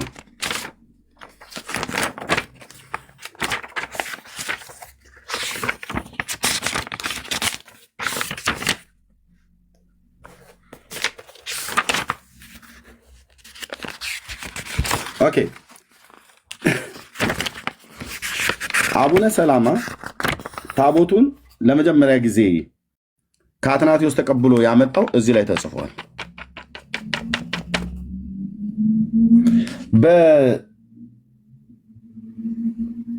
በማናቸው በከሳቴ ብርሃን አይደሉም።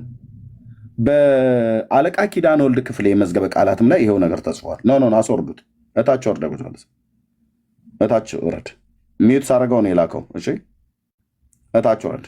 እዛ የተሳደብከውን እዛው ታፕ ኮፒ ሊንክ ሼር እያደረክ ትጽናናለህ። እኔን አይደል የሚሳደብከው ጌታዬን ስለተሳደብክ እታች ወረድ። ኦኬ። እና መጽሐፍቶቻቸው እንደዚህ ያወራሉ። ታቦቱ በፍሬምናጦስ ዘመን ወደዚህ መጣ ይላሉ። በሰሎሞን ዘመን መንግስትም ወደዚህ መጣ ይላሉ። ከአረብ ሀገርም ወደዚህ መጣ ይላሉ። አሁን አይደለም ታቦቱ ከየት እንደመጣ አይደለም፣ በመጣው ታቦት እንኳን እርስ በርሳቸው አልተግባቡም። ግማሹ ጠረጴዛ ይላል፣ ግማሹ ጠረጴዛ አይባልም ይላል።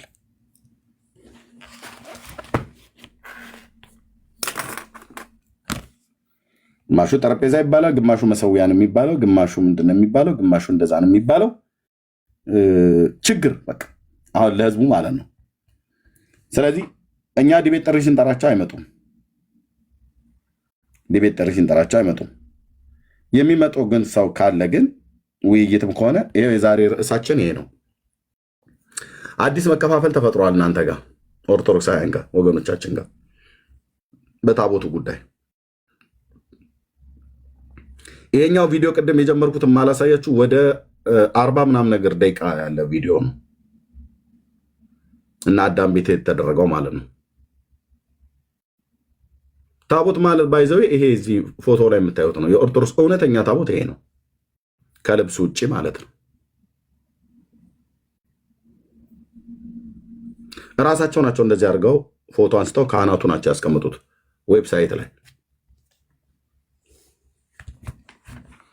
አሁን በዚህ ነው ይሄ መሰዊያ ይባላል አይባልም?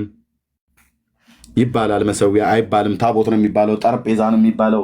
በዚህ በጠረጴዛ ይለዋልና ጠረጴዛ ማለት ደግሞ ማቃለል እንዳይሆንብን ለምእመኑን እየተጠነቀቀን እንዳይሰናከሉብን ምናምን ነገር ብለው ይላሉ። ወንድሞች እህቶች መጥተው እንደማያወሩ በጣም እርግጠኛ ነኝ። 1 ሰዓት ተኩል ቆይቻለሁ እዚህ ላይቭ ላይ። መጥተው እንደማያወሩ በጣም እርግጠኛ ነኝ። ኦኬ፣ መጥተው እንደማያወሩ በጣም እርግጠኛ ነኝ። ዲቤትም ብለው ያሉት ህዝቡን እርስ በርስ ታቦት እምነታቸው ነው። የታቦት ጉዳይ እምነታቸው ነው። እምነታቸው በሆነ ጉዳይ ላይ ለምን አያወሩም?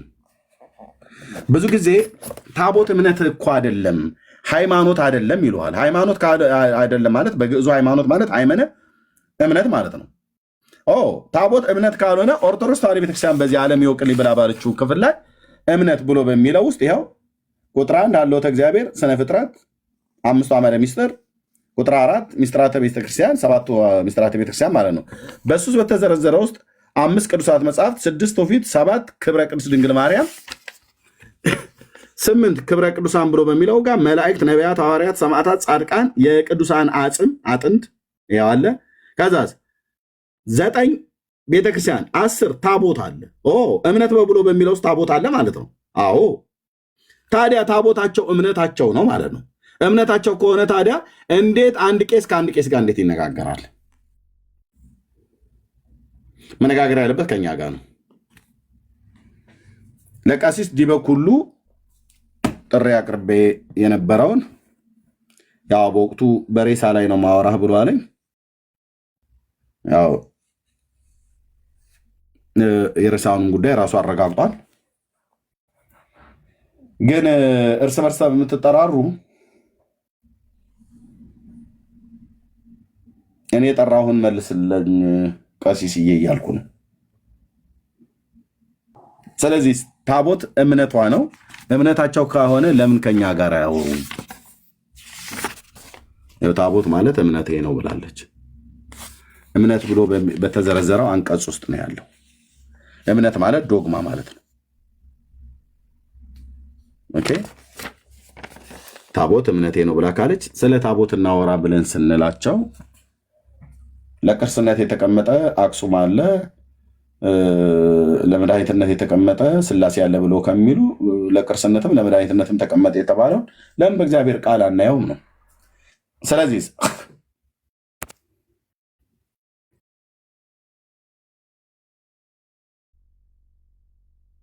እሺ፣ ስለዚህ እነሱ ባላቸው እንኳን እምነት ላይ ለማውራት ካፈሩ እናንተ ታቦት የላችሁ ቤተክርስቲያናችሁ ባዶ ነው ምናምን ነገር ብለው ይሉናል። ቤተክርስቲያናችሁ ማለት አዳራሻችን ማለት ነው። አዳራሻችሁ ባዶ ነው ይሉናል። አይ ባዶ አይደለም፣ ወንበር ምናምን ነገር አለው፣ ፑልፒት አለው እና ሳውንድ ሲስተም ምናምን ነገር ሁሉ አለው። ባዶ አይደለም። ኦኬ፣ ግን ዋናው እኛ የምንሰበስብበት አዳራሽ ባዶ መሆኑና አለመሆኑ አይደለም። እኛ ባዶ አይደለንም። እኛ ባዶ አይደለም።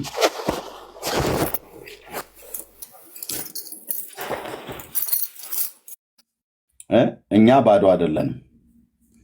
እኛ አንደኛ እግዚአብሔር ቅዱስ ቃሉን ሞልቶናል፣ ሁለተኛ መንፈሱንም ሞልቶናል። በእነርሱ እኖራለሁ ብሎ የሚል የአዲስ ኪዳን መልእክት እንጂ ያለው በሚሰሩልኝ ቤት ውስጥ እኖራለሁ ብሎ የሚል ጌታ አልተናገረም።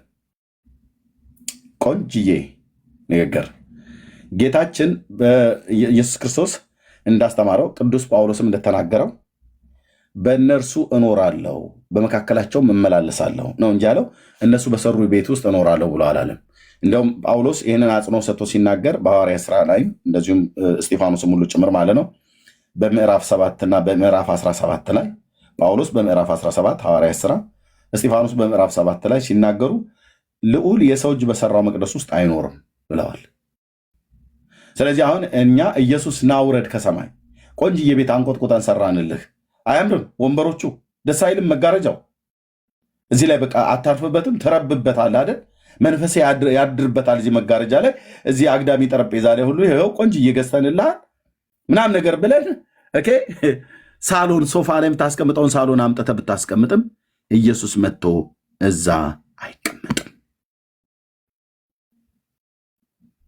ኢየሱስ መጥቶ የሚቀመጠው በሰው እጅ ባልተሰሩ ራሱ ግን በእጁ በሰራቸው በፈጠራቸው በጌታ በኢየሱስ ክርስቶስ ጌትነት አምነው በክንፎቹ ጥላ በምሕረቱ ውስጥ ተዘልለው በተቀመጡ በልጆቹ በእግዚአብሔር ልጆች በሆንን በእኛ ውስጥ እግዚአብሔር በመንፈሱ ያድራል።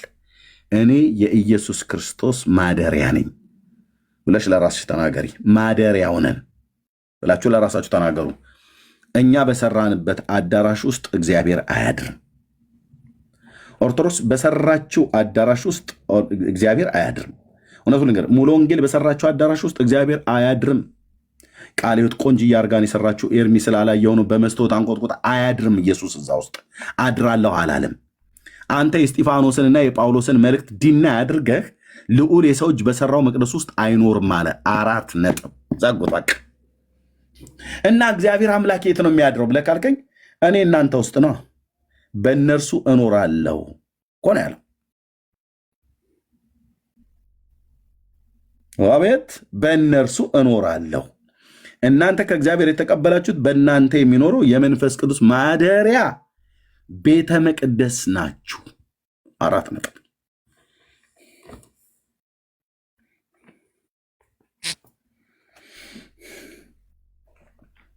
እኔ ቅርታ አድርጉልኝ። አንድ በእኛ በወንጌል አማኞችም ውስጥ አንድ የሚነገር ነገር አለ። ትክክል አይደለ? እንደ እግዚአብሔር ቃል ማለት ነው።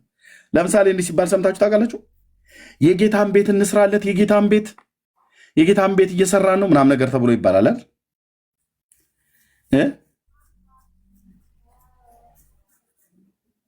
ይባላል አለ ወገኖች። ወይም ይባላል የጌታን ቤትን እየሰራ ነው፣ የጌታን ቤት እንስራለት ተብሎ ይባላል። ወደ ተራራ ውጡ እንጨትንም አምጡ ቤቴንም ስሩ ብሏል ብሎ ትንቢተ ኢዩኤል ተጠቅሶ ማለት ነው። ማነው? ሐጌ።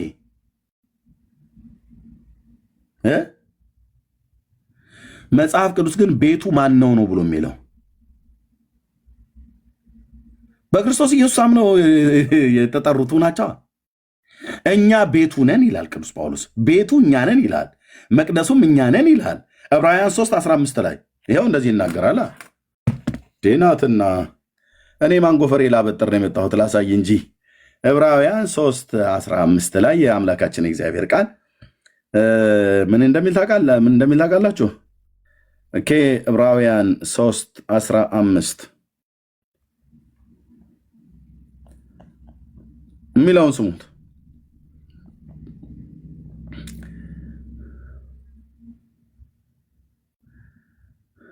ቆይ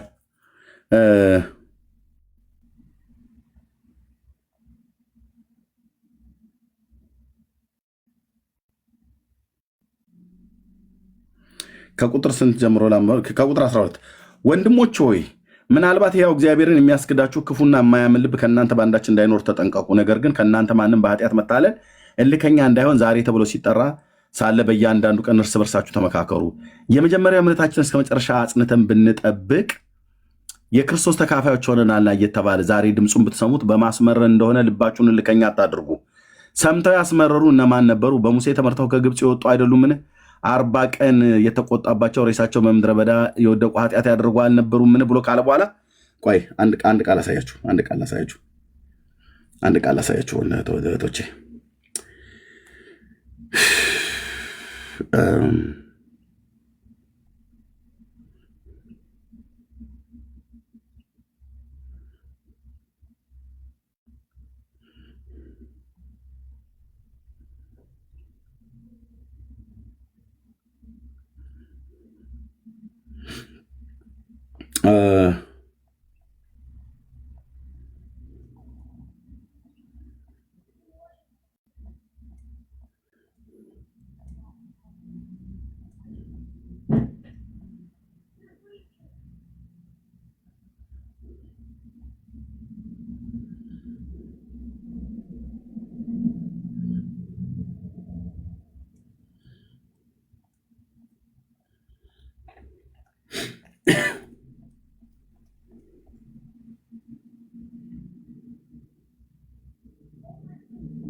አንድ ጥሩ ቃል ነበረ ብሉይ ኪዳንም ላይ አዲስ ኪዳንም ላይ የሁለቱን እየፈለግኩት ነው ያለሁት። ሁለቱን አጣምሬ ላገናኝ ማለት ነው። በተለይ ዳዊት የተናገረው ወንድማችን ዘማሪ ታስፌ ጋቢሶ የዘመረው መዝሙር ማደሪያዎች እንደምን ተወደዱ ናቸው ብሎ የሚለው ማለት ነው። እና እሱ ትንቢት ነው እና በቅዱስ ደምህ በመንፈስህም የቀደስካቸው እነሱ ናቸው የጌታ ቤት ማለት ነው። እንደዚህ የተባለላቸው ማለት ነው።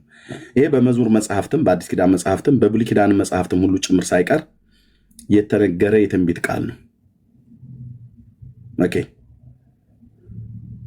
እሺ፣ እንዳላገዘገያችሁ ታውቁታላችሁ። እግዚአብሔርን ቃል ቤቱ ነን ይላል። በቃ በአዲስ ኪዳን እግዚአብሔር መንፈሱን የሚያኖርባቸው ያኖርባቸውም እነሱ ናቸው የእግዚአብሔር ቤት።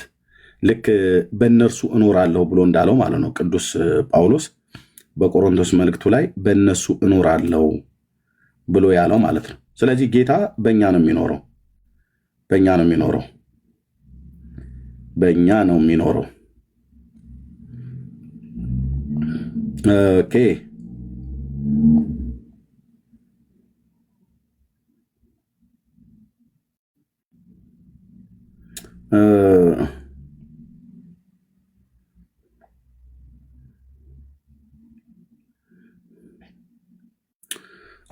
ኦኬ ምን አለ? ለእግዚአብሔር ቤተክርስቲያን ከጣዖት ጋር ምን መጋጠም አለው?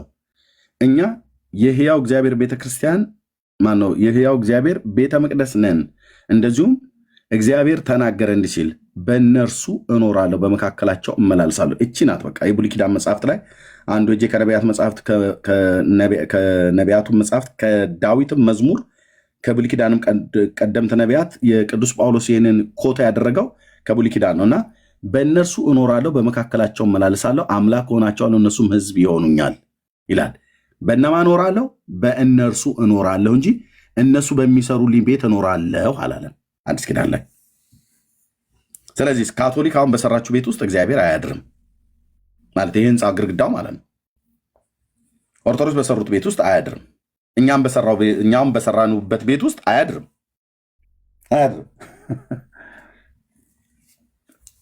አያድርም። እንዳትሳሳቱ እሺ። እንደዛማ ከሆነ ምን አልሸሹም ዞር አሉ እኮ ነው። አያድርም። ጌታ የሚያድረው በእኛ ውስጥ ነው። መንፈሱን በማን ውስጥ ነው እኖራለሁ ያለው? በእነርሱ እኖራለሁ ነው ያለው። በቃ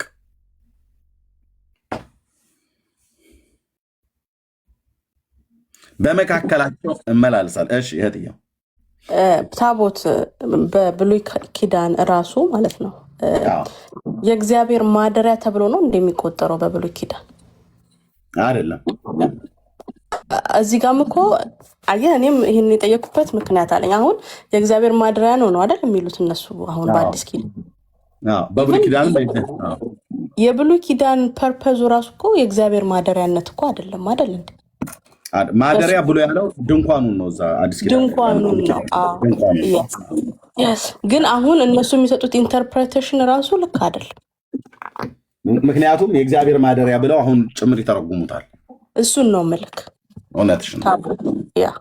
ፐርፐዙ ግን በብሉይ ኪዳን ለእግዚአብሔር ማደሪያነት ሳይሆን በእግዚአብሔርና በእስራኤል ሕዝብ መካከል የቃል ኪዳን ምልክት ነው ህግጋቱ።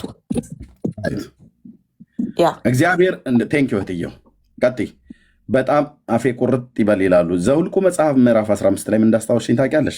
ምዕራፍ 9 ዘውልቁ 9:15 ቴንኪው መንፈስ ቅዱስ። ዘውልቁ 9:15 ምን እንደሚል ይልኝ ማደሪያውም በተተከለ ቀን ይላል። ታቦቱ ነው በተተከለ ቀን እያለ ነው እህትየው። በፍጹም ማደሪያው ማለት ነው። ማደሪያው በተተከለ ቀን ደመናው የምስክሩን ድንኳኑ ማደሪያ የተባለው ይሄ ነው ማለት ነው። ማደሪያ የተባለው ድንኳኑ ነው። ወደ ማደሪያው ድንኳን ወደ መገናኛው ድንኳን ብሎ ያለው ማለት ነው። ሸፈነ ከማታ ጀምሮ እስከ ጠዋት ድረስ በማደሪያው ላይ እንደ እሳት ይመስል ነበር ይላል። መቀጠል ቻለች። ትክክል ነሽ። ያንን ማደሪያ ብለው እዚህ አሁን አዲስ ኪዳን ላይ አምጥተው ማደሪያ ነው ብለው የሚሉት ማለት ነው። ጋሄድ በጣም ኤርምዬ እኔ የገባኝን ህዝቡ ከጠቀመው ታቦት የተሰጠው ኢንተርፕሬቴሽን ራሱ ልክ አይደለም። የእግዚአብሔር ማደሪያ የተባለበት ኢቭን በብሉይ ኪዳን የነበረው ታቦት ራሱ ለእግዚአብሔር ማደሪያነት አይደለም የሚያድረው በዚህ በመገናኛው ድንኳን ነው እግዚአብሔር ይገኛል ተብሎ የሚታመነው በብሉይ ኪዳን ነው ደግሞ ይገኝ የነበረው ማለት ነው። በሁሉም ላይ ነበር፣ በሁሉም ነዋይ ቅዱሳት ላይ ነበር። የስ ታቦቱ ግን ተለይቶ የእግዚአብሔር ማደሪያ እሺ፣ ሁሉምንም ነገር ሊያካትቱ እኮ ይገባል። ከመገናኛው ድንኳን ጀምሮ ከመሰዊያው ጀምሮ ወጥተው የሚታጠቡበት በነሐስ የተሰራው መታጠቢያ ጭምር ሁሉን ነገር ሊይዙት ይገባል። ታቦቱን ብቻ አንጠልጥለው አይደለም እኛ ቀደምት ነን ማለት የሚችሉት ፊታቸውን የሚያዩበት ያውም የእነሱና የመጽሐፍ ቅዱስ አንድ አይነት አይደለም። ልክ ነሽ፣ አንድ አይነት አይደለም። አለን ካሉ የማደሪያው ድንኳን ሙሉ ለሙሉ አይ በካቴድራላችን ቀይረናል ካሉ እሱንም ይንገሩ። ከሰው በኋላ እጃቸውን የሚታጠቡበት ያቺ የነሐሷ ሳህን ሴቱ ጋር ናት። እሷንም ሊነግሩን ይገባል። ብሉይ ኪዳንና አዲስ ኪዳን ብለን የሆነ እንዴት ነው የጎሉ ኪዳኖችን በመጽሐፍ ቅዱስ እናውቃለን። ግን ታቦትም አንዱ እግዚአብሔር ከህዝብ ጋር ኪዳን ያደረገበት ነው። አንድ ኪዳን ነው ይሄ። እግዚአብሔር ከህዝቡ ጋር እግዚአብሔር ከፍጥረት ጀምሮ ምልክትን እያደረገ ሄዷል። ቃል ኪዳን ሲያደርግ ከግለሰብም ጋር ከህዝብም ጋር የእግዚአብሔር ቃል ኪዳን እኮ የሚጀምረው ከአዳም ጋር ነው አይደል? ያንን የዛፉን ፍሬ እንዳትበላ ከበላ ሞትን ትሞታለህ። በእግዚአብሔርና በአዳም መካከል ያለችው ኪዳን እንዳትበላ የምትለዋ ናት። ምልክቷ ደግሞ የዛፉ ፍሬ ናት። ይሄ በእግዚአብሔርና በአዳም ያለው ኪዳን። እንደገና ደግሞ በኖህ ጊዜ እኮ በዘፍጥረት 6 ላይ ስናይ ህዝቡን ሁሉ በውሃ ካጠፋ በኋላ እግዚአብሔር ምን ብሏል? ከዚህ በኋላ ህዝቡን በውሃ ላያጠፋ በምን ኪዳን አደረገ? በቀስተ ደመና አይደል? እግዚአብሔር በዘመናት መካከል ከአንድ ግለሰብም ጋርም ሆነ ከህዝብ ጋርም ሆነ ኪዳንን እያደረገ ሲመጣ ምልክትን እያደረገ ከዛስ አብርሃም ጋር ደረሰ። ከአብርሃም ጋር ኪዳኑና ምልክቱ ምንድን ነው? በዘሩ ከእስራኤልም ሆነ ባሪያዎች እዛ የሚያገለግሉ እስራኤልን የሚያገለግሉ ባሪያዎች የተወለዱ ወንድ ልጆች በ8 ቀናቸው እንዲገረዙ፣ ይሄ ኪዳኑ ነው። ምልክቱ መገረዝ ነው። ከዛስ ከግብፅ የወጣው የእስራኤል ህዝብ በሙሴ በኩል ምን ቃል ኪዳን ተገባለት ስንል ህግጋቱን በዚህ በትልቁ ታቦትም ወይም በትልቁ ሳጥን ውስጥ በተቀመጠው ድንጋይ እነዛ ህግጋቶች ተጽፈው ተሰጧቸው። ይሄም ኪዳን ነው። ምልክቱ ደግሞ ይሄ የከበረው ድንጋይ ቃል ኪዳኖቹ የተጻፉበት ማለት ነው። ይሄ ነው። አሁን ታቦት ስንባል እንዴ ልንል ይገባናል። ታቦቱ ካለ ሁሉን ነገር ነው ሊኖራችሁ የሚገባው ኦርቶዶክሳውያን። ሁሉ ነገር በመገናኛው ድንኳን ውስጥ የነበረው ሁሉ ከካህን ብቻ ሳይሆን ሊቀ ካህን የሚሰዋ ሊቀ ካህን ራሱ ሊኖራችሁ ይገባል። ከየትኛው ነገድ እንደሆናችሁ ራሱ ልትነግሩን ይገባል። ይሄ የምስክሩ ድንጋይ ለምን ተፈለገ ከተባለ በእግዚአብሔርና በእስራኤል ሕዝብ መካከል ኪዳን ሊደረግ እነዛን ህግጋቶች እንዲያከብሩ። ህዝቡ ግን ኪዳኑን አክብሯል እንዴ? አላከበረም። ህዝቡ እኮ አላከበረም። ዕብራውያን 8 ላይ እንደሚናገረው የፊተኛው ኪዳን ትክክልን ሙሉ እንዳልነበር በአዲሱ ኪዳን እንደሚተካ ይነግረናል። እሺ ለህግጋቱ እንዲጻፉ ነው አይደለ? ያ ድንጋይና በእስራኤል ህዝብ መካከል ምልክት ይሁን። በአዲስ ኪዳን ምንድነው ስንል የእግዚአብሔር ቃል አንደኛ ቆሮንቶስ ምዕራፍ 3 ከቁጥር 16 ላይ የእግዚአብሔር ዕብራውያን 8 ማለት ከቁጥር 10 ላይ ዕብራውያን 8 ከቁጥር 10 ላይ ስናየው ምንድነው የሚለው? አስቡ፣ የነገርኳችሁን ያዙ። ይሄ በከበረው ድንጋይ ላይ የተጻፈው ህግ ኪዳን ነው በእግዚአብሔርና በእስራኤል ህዝብ። በአዲስ ኪዳንስ ከዚህ ወራት በኋላ ከእስራኤል ቤት ጋር የምገባው ቃል ኪዳን ይህ ነውና ይላል ጌታ፣ ህጌን በልቦናችሁ አኖራለሁ፣ በልባችሁም እጽፋለሁ፣ እኔም አምላክ ሆንላችኋለሁ፣ እነርሱም ህዝብ ይሆኑልኛል።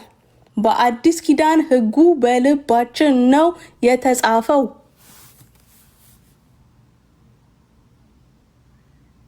አልፋና ኦሜጋ የሚል ነው አይደል እንዴ ታቦቱ ላይ ያለ የሚሉት? ኖ የብሉይ ኪዳኑ 613 ህግጋት ነው የተጻፈው። አልፋና ኦሜጋ የሚል አይደል። የላቸውማ፣ ማስረጃ የላቸው። በአዲስ ኪዳንስ ህጉን በልባችን ነው የጻፈው። ህጌን በልባቸው አኖራለሁ፣ በልባቸውም እጽፋለሁ። ሃሌሉያ። ታቦት አያስፈልግም የምንለው በምክንያት ነው። ኦርቶዶክሳውያን ልብ ልትሉ ይገባል።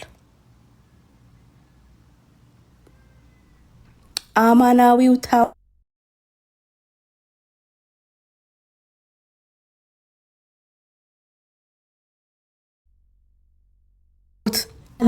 አሁን ምንድነው ካህናት፣ ቄሶች ምናምን የኛ ፓስተሮች፣ ወንጌላውያን የሚሸከሙት እንጨት የለም። አሁንማ ስፖንጅ ራሱ እየቆረጡ ስለሚከብዳቸው ስፖንጅ 4 ማዕዘን እያደረጉ ነው ተሸክመው የሚወጡት አሉ። በጣም ስለሚከብዳቸው። የምሬን ነው፣ ቀልዴን አይደል። እንደዚህ አይነት መከራ ፍዳ ውስጥ ለምን ትገባላችሁ? የተጻፈው ልባችሁ ላይ ነው። አማናዊው ታቦት ከድንግል ማርያም ተወልዷል። ስለዚህ እግዚአብሔር ኪዳን የገባው በልጁ በጌታ በኢየሱስ ክርስቶስ ደም ነው። የት? ቀራኒዮ መስቀል ላይ። ኢየሱስ ደሙ የኪዳን ምልክት ነው። አያችሁ፣ ከአዳም ጀምረን ኢየሱስ ጋር ደርሰናል። በእያንዳንዱ ኪዳን መካከል ምልክት፣ ኪዳን መካከል ምልክት አለ። ከአዳም ጀመርን፣ የዛፉ ፍሬ ምልክት ነበር። ወደ ኖህ ሄድን፣ ቀስተ ዳመናው ምልክት ነበር። ወደ አብርሃም መጣን፣ መገረዝ ምልክት ነበር። ለእስራኤል ሕዝብ በሙሴ በኩል የተገባው ኪዳን በከበረው ድንጋይ ላይ በተጻፉት ሕግጋት ነበር።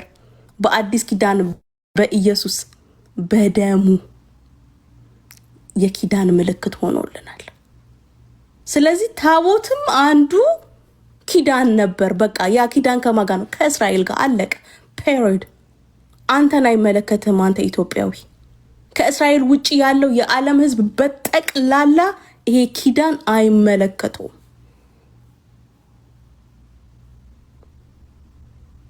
አንተ እኮ የበለጠውን ክብር አገኘ። አሁን እኮ ህጌን በልብህ ላይ ጽፍ ያለው አኑር ያለው ተባልክ። ከዚህ በላይ ምን ትፈልጋለህ? የሚሰጡት ኢንተርፕሬቴሽን እንኳን ታቦትን በተመለከተ ቤተክርስቲያኒቱ ለምእመኗ የምትሰጠው ኢንተርፕሬቴሽን እንኳን ልክ አይደለም። ማደሪያ ነው ካለች መሰዊያው እንደ መሰዊያ ነው የምጠቀመው ብላለች።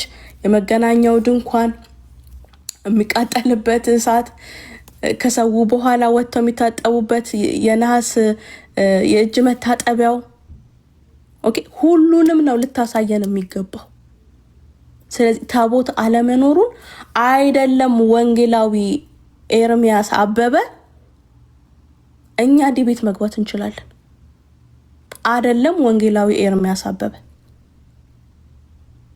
ታቦት የምትሉት እንጨቱ በእሳት ነዶ አመድ ነው የሚሆነው። ልታወሩበትም ሞራል የላችሁ። ስለዚህ ህዝቡን ልቀቁ። በጌታ በኢየሱስ አምኖ ይዳን። ህጉ በልቡ ላይ እንደተቀመጠና እንደተጻፈ ይወቅ። ስለዚህ ከዚህ ሁሉ ከተዘረዘረ ውስጥ በዘመናት መካከል እግዚአብሔር ሰርቶ ሲያልፍ አንዱ የኪዳን ምልክቱ ነበር፣ ታቦት። አለቀ። ደግሞ እኮ የሚገርመው ለእስራኤልም እኮ ተስፋ አላት እኮ። እስራኤልም እኮ ተስፋ አላት ወደፊት። ይህንን እኮ የምታምንበት ጊዜ እኮ ይመጣል እኮ። የትኛውም የኦርቶዶክስ ካህን ዲያቆን በሉት፣ ቄስ በሉት፣ ሊቀ ሊቃውንት በሉት፣ እንደዚህ ስማቸው እንደ ግትልትል ላይ ረዘመ እንዳሏቸው ቀሲስ ዲበኩሉ የትኛውም የታቦትን ነገር ማሳመን አይችሉም። እንኳን በታላላቅ አገልጋዮች ወንድሞቼ ፊት ይቅርና እኔ ፊት ማሳመን አይችሉም። ለምን? የእግዚአብሔር ቃል ይነግረናል። የእግዚአብሔር ቃል ራሱ ይተረጉማል። በአዲስ ኪዳን ታቦት የሚባል የለም፣ የለም። ገና እኮ እዛው ብሉይ ኪዳን ላይ እኮ ያለ እኮ ነው የዚህ የታቦት ነገር መጨረሻ እንዳለው እኮ ኤርሚያስ እኮ የተናገረው ገና በብሉይ ኪዳን ቆይ አይ ቲንክ 3:16 ላይ ይመስለኛል።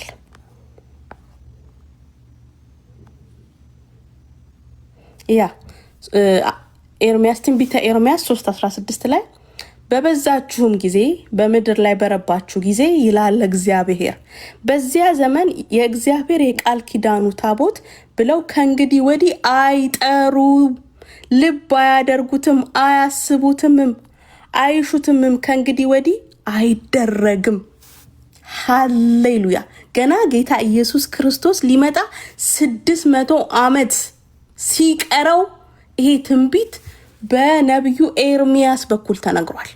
ታቦቱን እንደማናስበው፣ እንደማንሻው፣ እንደማንፈልገው ከእንግዲህ ወዲህም አይደረግም ብሎ በ4 ነጥብ ነው የዘጋው። ትንቢተ ኤርሚያስ ምዕራፍ 3 ከቁጥር 16 በበዛችሁም ጊዜ ሃሌሉያ፣ በበዛችሁም ጊዜ በምድር ላይ በረባችሁ ጊዜ ይላል እግዚአብሔር፣ በዚያ ዘመን የእግዚአብሔር የቃል ኪዳኑ ታቦት ብለው ከእንግዲህ ወዲህ አይጠሩም፣ ልብ አያረጉትም፣ አያስቡትምም፣ አይሹትምም፣ ከእንግዲህ ወዲህም አይደረግም። እውነት ነው። ቆሮንቶስ ላይ ያልነገረንም በልባችን ነው ያደረገው። ያንን ቁስ ማንሻው ታቦቱ በልባችን፣ ህጉን በልባችን ስላኖረ፣ ህጉን በልባችን ስለጻፈ አይ ቲንክ ይሄ ሃይ ሌቭል ይመስለኝ የሆነ ባህል ኤርሚዬ ዲቤቱ እኔና መቅዲም መግባት እንችላለን። እኔ ዲቤት የምሬን ነው።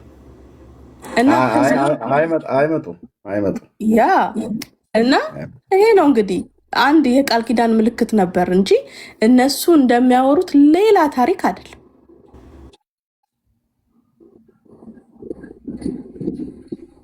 እና ይሄ ነው የምለው ሀሳብ ሼር ማድረግ የፈለኩት። ኤርሚዬ ተባረኩ፣ ቀጥሉ። ተባረክ። የትየው ጸጋ ይብዛልሽ። ወንድሞች እንኳን ደህና መጣችሁ። አይ ቲንክ ታቦቱን ማደሪያ ነው ብለው ሊሉ የሚችሉበት ጥቅስ ያላቸው። እሺ ጆሲ ዘጸአት መጽሐፍ ምዕራፍ 25 ቁጥር 21 እና 22 ላይ በስርየት መክደኛው ላይ ሆኜ በዛ አነጋገራለሁ ብሎ ስላላቸው ነው። እና ግን ማደሪያ ብሎ የሚለው አጠቃላይ ራሱ በታቦቱ ላይ ያለ ክብር በጭልፋውና በድስቱ በቶፋው ላይ ሁሉ ጭምር አለ። በታቦቱ ላይ ያለ ክብር በህብስት ገበታው ላይ ሁሉ አለ። በታቦቱ ላይ ያለ ክብር በመቅረዙ ላይ ሁሉ አለ። እዛ ቤተ መቅደስ ውስጥ በሙሉ በዘጸአት መጽሐፍ ምዕራፍ 30 ላይ በተሰራው ቅብአ ዘይት የተቀባ በሙሉ ቅድስተ ቅዱሳን ተብሎ ተጠርቷል። እና የእግዚአብሔር ክብር በላዩ ላይ ያለበት ማለት ነው። ታቦቱን ሄደህ ብትነካ ቀስፎ እንደሚገል ሁሉ ያንን ንዋየ ቅድሳቱ ሌላውን የህብስት ገበታውን ሄደህ ብትነካም ትሞታለህ። ምክንያቱም የእግዚአብሔር ክብር ላዩ ላይ ስላለበት ማለት ነው። እና ተባረኪ። ቴንኪ ወትያ ጸጋ ይብዛልሽ።